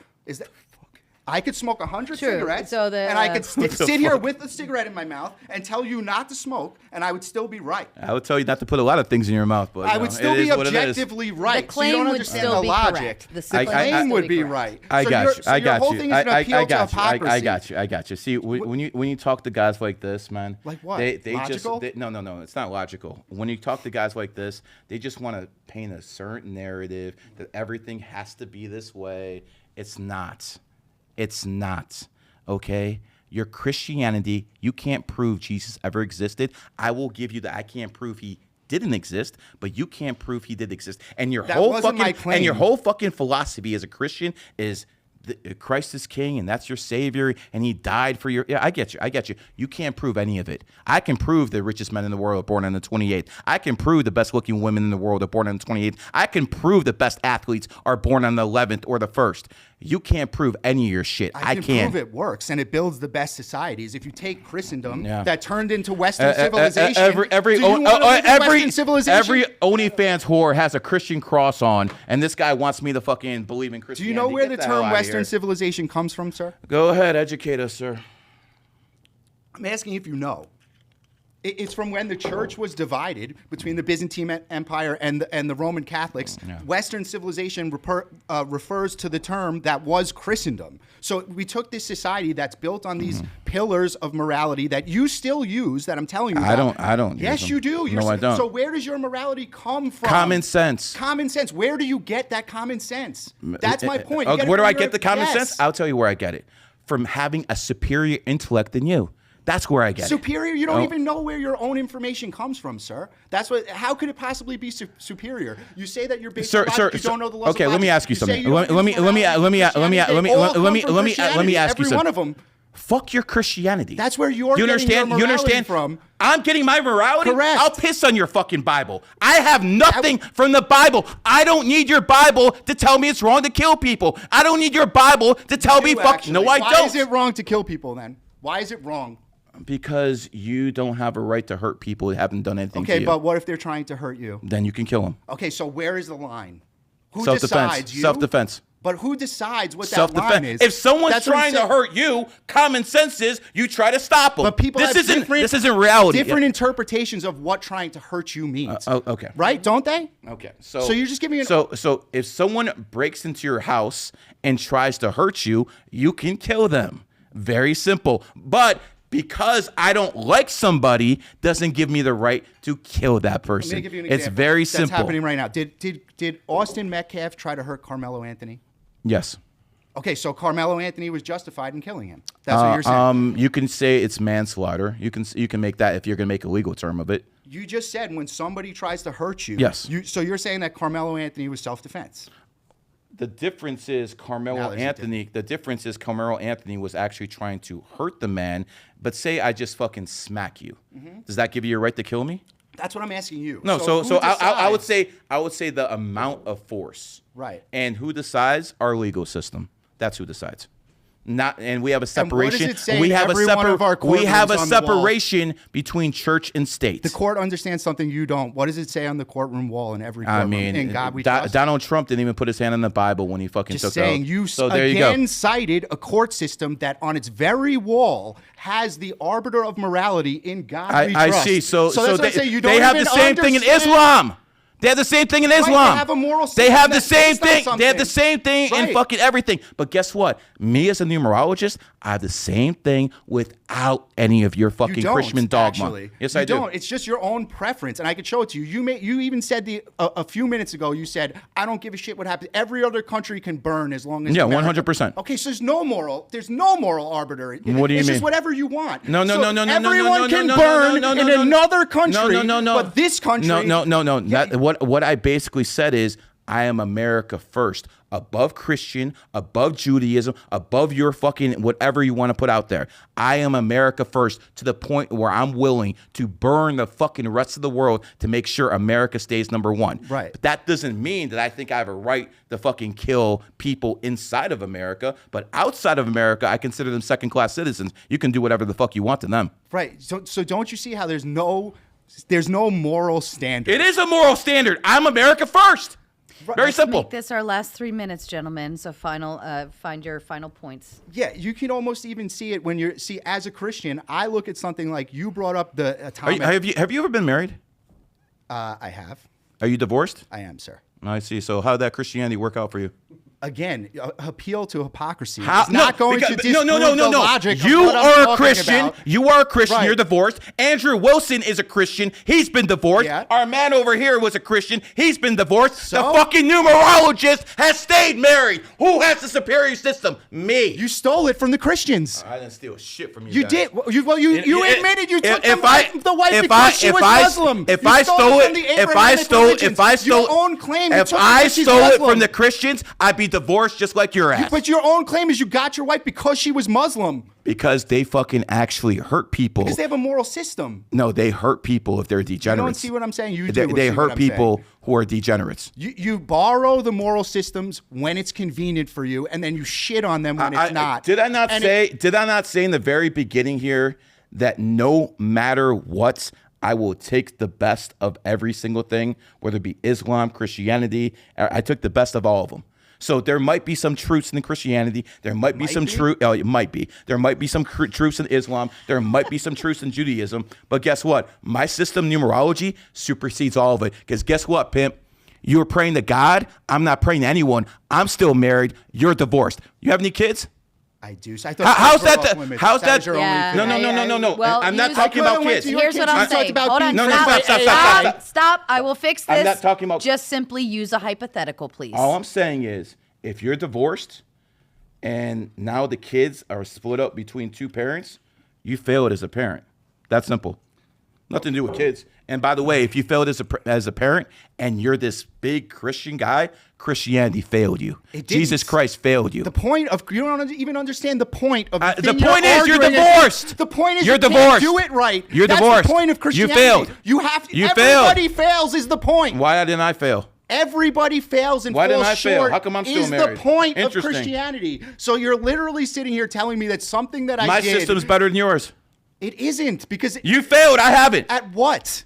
At marriage. You don't even understand You your ha- own moral arbiter. You're over here defending dropping nuclear kids. bombs, dude. Literally. Yeah, keep America on top, 100%. Okay, so as a Christian, I'm going to say that the first nuclear bomb was dropped on a church that people were praying at. Yeah, America's important to me, but not that important. That was objectively wrong. That was objectively morally wrong, You're a which Christian? you don't understand. You're a Christian first, Somebody right? said it You're a here. Christian before American, Correct. right? Let me explain something to you. Okay. Somebody said it here about the atomic bomb. The war was over. Hitler was dead. Japan was done. They dropped that atomic bomb on them because they wanted to test the weapons. That was wrong. And then they waited 2 days and dropped another one. They did not need to do that. And they killed hundreds of thousands of people, many of them Christian. The Japanese in prayer. themselves That said was wrong, they and wouldn't you're surrender. defending it, sir. The Japanese themselves said they wouldn't surrender, okay? Hitler was dead. The war was over, bro. You didn't have to nuke them. They nuked them because they wanted to, and you're defending it. You're defending mass murder and nuclear bombs while telling me I'm immoral and failed. Sir, you have, because I believe in American exceptionalism. I believe in American excellence. And yes, I will do whatever is needed to be done to keep America on top. And if that means drop another fucking nuke, so be it. So but when it comes down to it, innocent people to keep America on top. it is what it is. It is what it is. I don't have anything to say. But let me tell you this. Let me tell you this. At least my nuclear family is together. Okay. Okay, but what does that have to do with the? Because see, again, you use the appeal to hypocrisy over and over and over. Even though I explained to you that logically it doesn't prove anything. Your Christian values This is failed you. anecdotal. Do you know Your what that Christian means? values failed you. It created You're Western divorced. civilization. You are divorced. It didn't fail. You live in it. You're divorced. Why do you live in Western civilization, All right, sir? gentlemen. Why don't you live somewhere else? Because I can make the most money here. Andrew, Because I can make would the most like money you here. to make your final statement to Gary, and then we will move it on. This is great. Yeah, even when I tried to explain that appeal to hypocrisy does not win you the debate. It's a logical fallacy. He continues to do it because it's all that he has. You can't look at the statistical fact that Christendom, Western civilization, is the greatest society that we've ever had. Everywhere in the world, people want to live in either Europe, America, or Australia. What do all these things have in common? Because we have money here, not because of Christianism. Why? You have to go back to because the of beginning. capitalism, not because of Christians. Right, what but the why fuck did is that wrong with system you? flourish?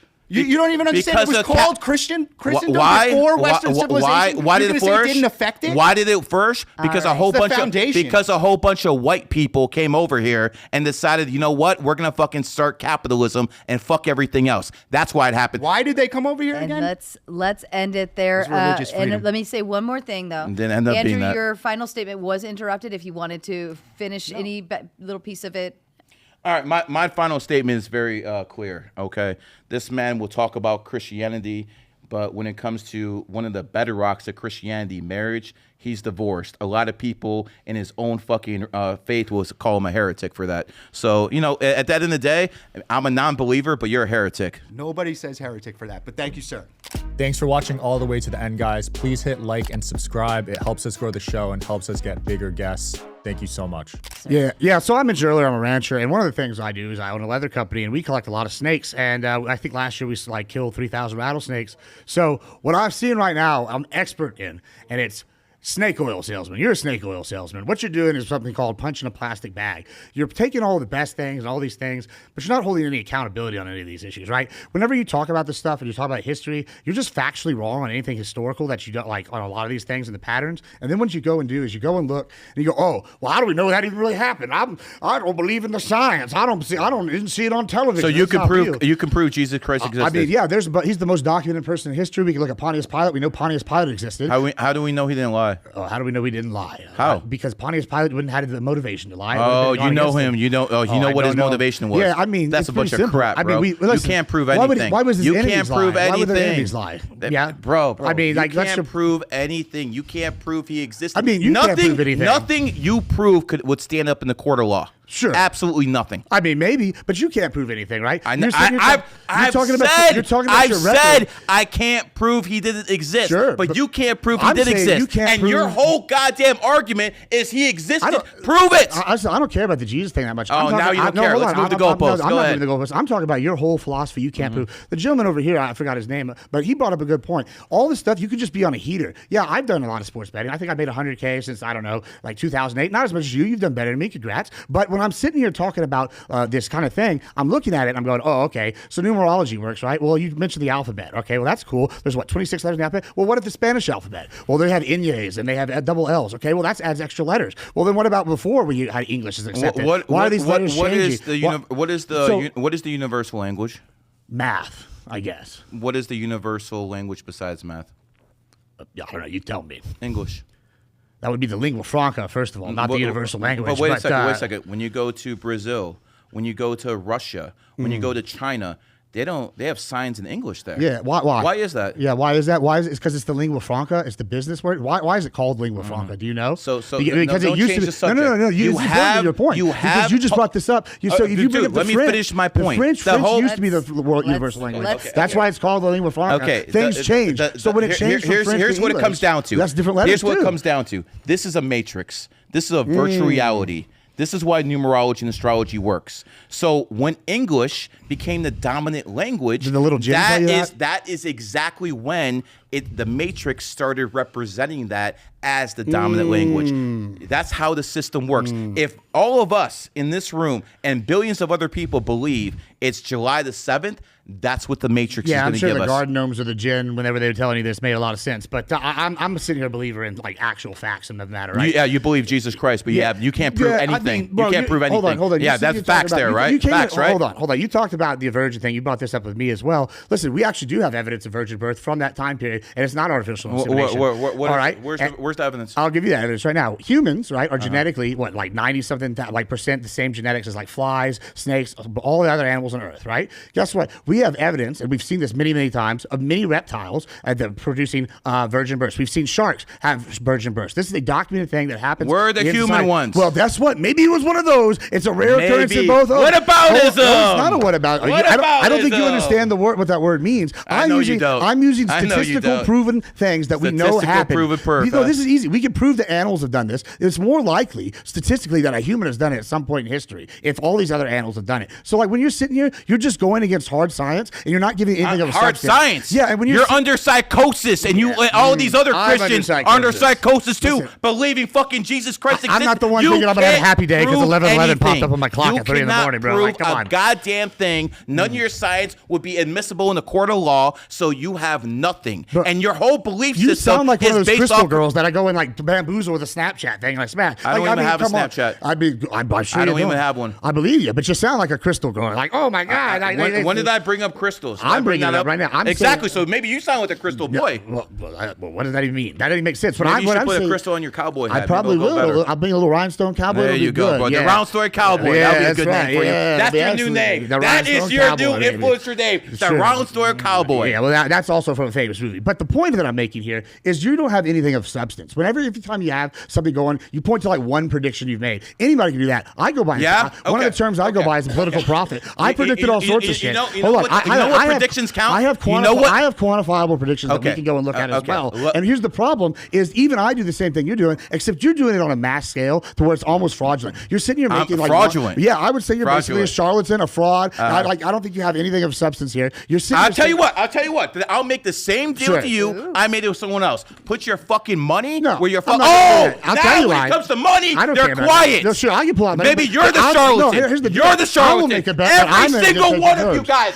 I don't give a fuck who you are. Put your money where your fucking we can all mouth pull the is. credit If you cards guys out. think That's I'm the a charlatan, put your money on it. This is what we call pussy. This is a bitch ass debate tactic right here. When you actually don't have any. You don't have the cojones to fucking put money on what you believe in. I do have the cojones. I've seen Gibbs burn like thousands of dollars on camera. I don't give a on shit about the money, bro. So obviously he's scared to put it up against me because he knows this is real. That's why he's scared. He knows this is real. I'm scared of the baby back bullshit. That's what I'm scared of. Yeah, bro. You have about as much substance as the turds that the cows take. Like none. Like I mean, like bro, like this is crazy. Listen, you're a good salesman. That's your best line. That's your best line. You're a good salesman. You can sell manure to a fucking shit farmer. I don't give a shit. But the point that you're making here, it doesn't have anything of like substance, right? This is a tactic jewelry companies use. They mark things up. They sell. You're doing this all the same tactics for that salesmen do, but you're doing it on a mass scale and you're trying to claim some spiritual backing when there's nothing behind it. There's no mathematical basis. Yes, there is. Numerology is real and math backs it. I'm sure. I mean, and I guess the world is controlled by flying. I want you to tell me. The Illuminati is real, why. And the waters turn the frogs gay, bro. I could care less what you think or anyone else. Sure. I do care what the people in the top positions think.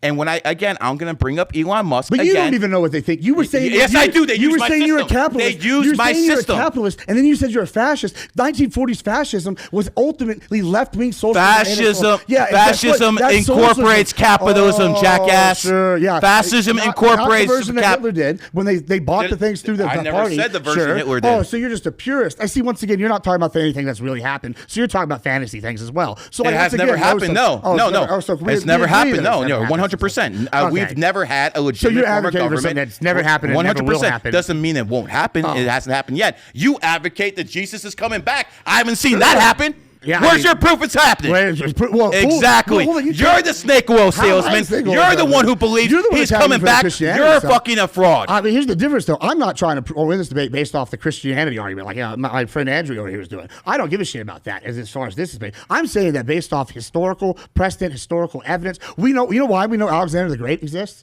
Because we can go and find evidence from his time period, coins. We can go find the isthmus where he built it to go and blow up a town and take it over. We know these things. No, it's not circumstantial evidence. Well, listen, I don't think you understand what circumstantial means. I think this is direct. Would it be admissible in court of law? Yes, that's what I'm talking about. In fact, they would use this in court of law because when you take, like, I don't know, a murder weapon and they go and find, I don't know, the arrows and skulls or the damage, that would be called, yes, that would be evidence. Millions of fucking murders, arrows and shit like that. What are you fucking even talking about, bro? You know why there's millions of arrows in a certain area where they had a battle? Hey, that's why we know it existed. It's not circumstantial that there's a million arrows and a fucking Panama, not a Panama, a fucking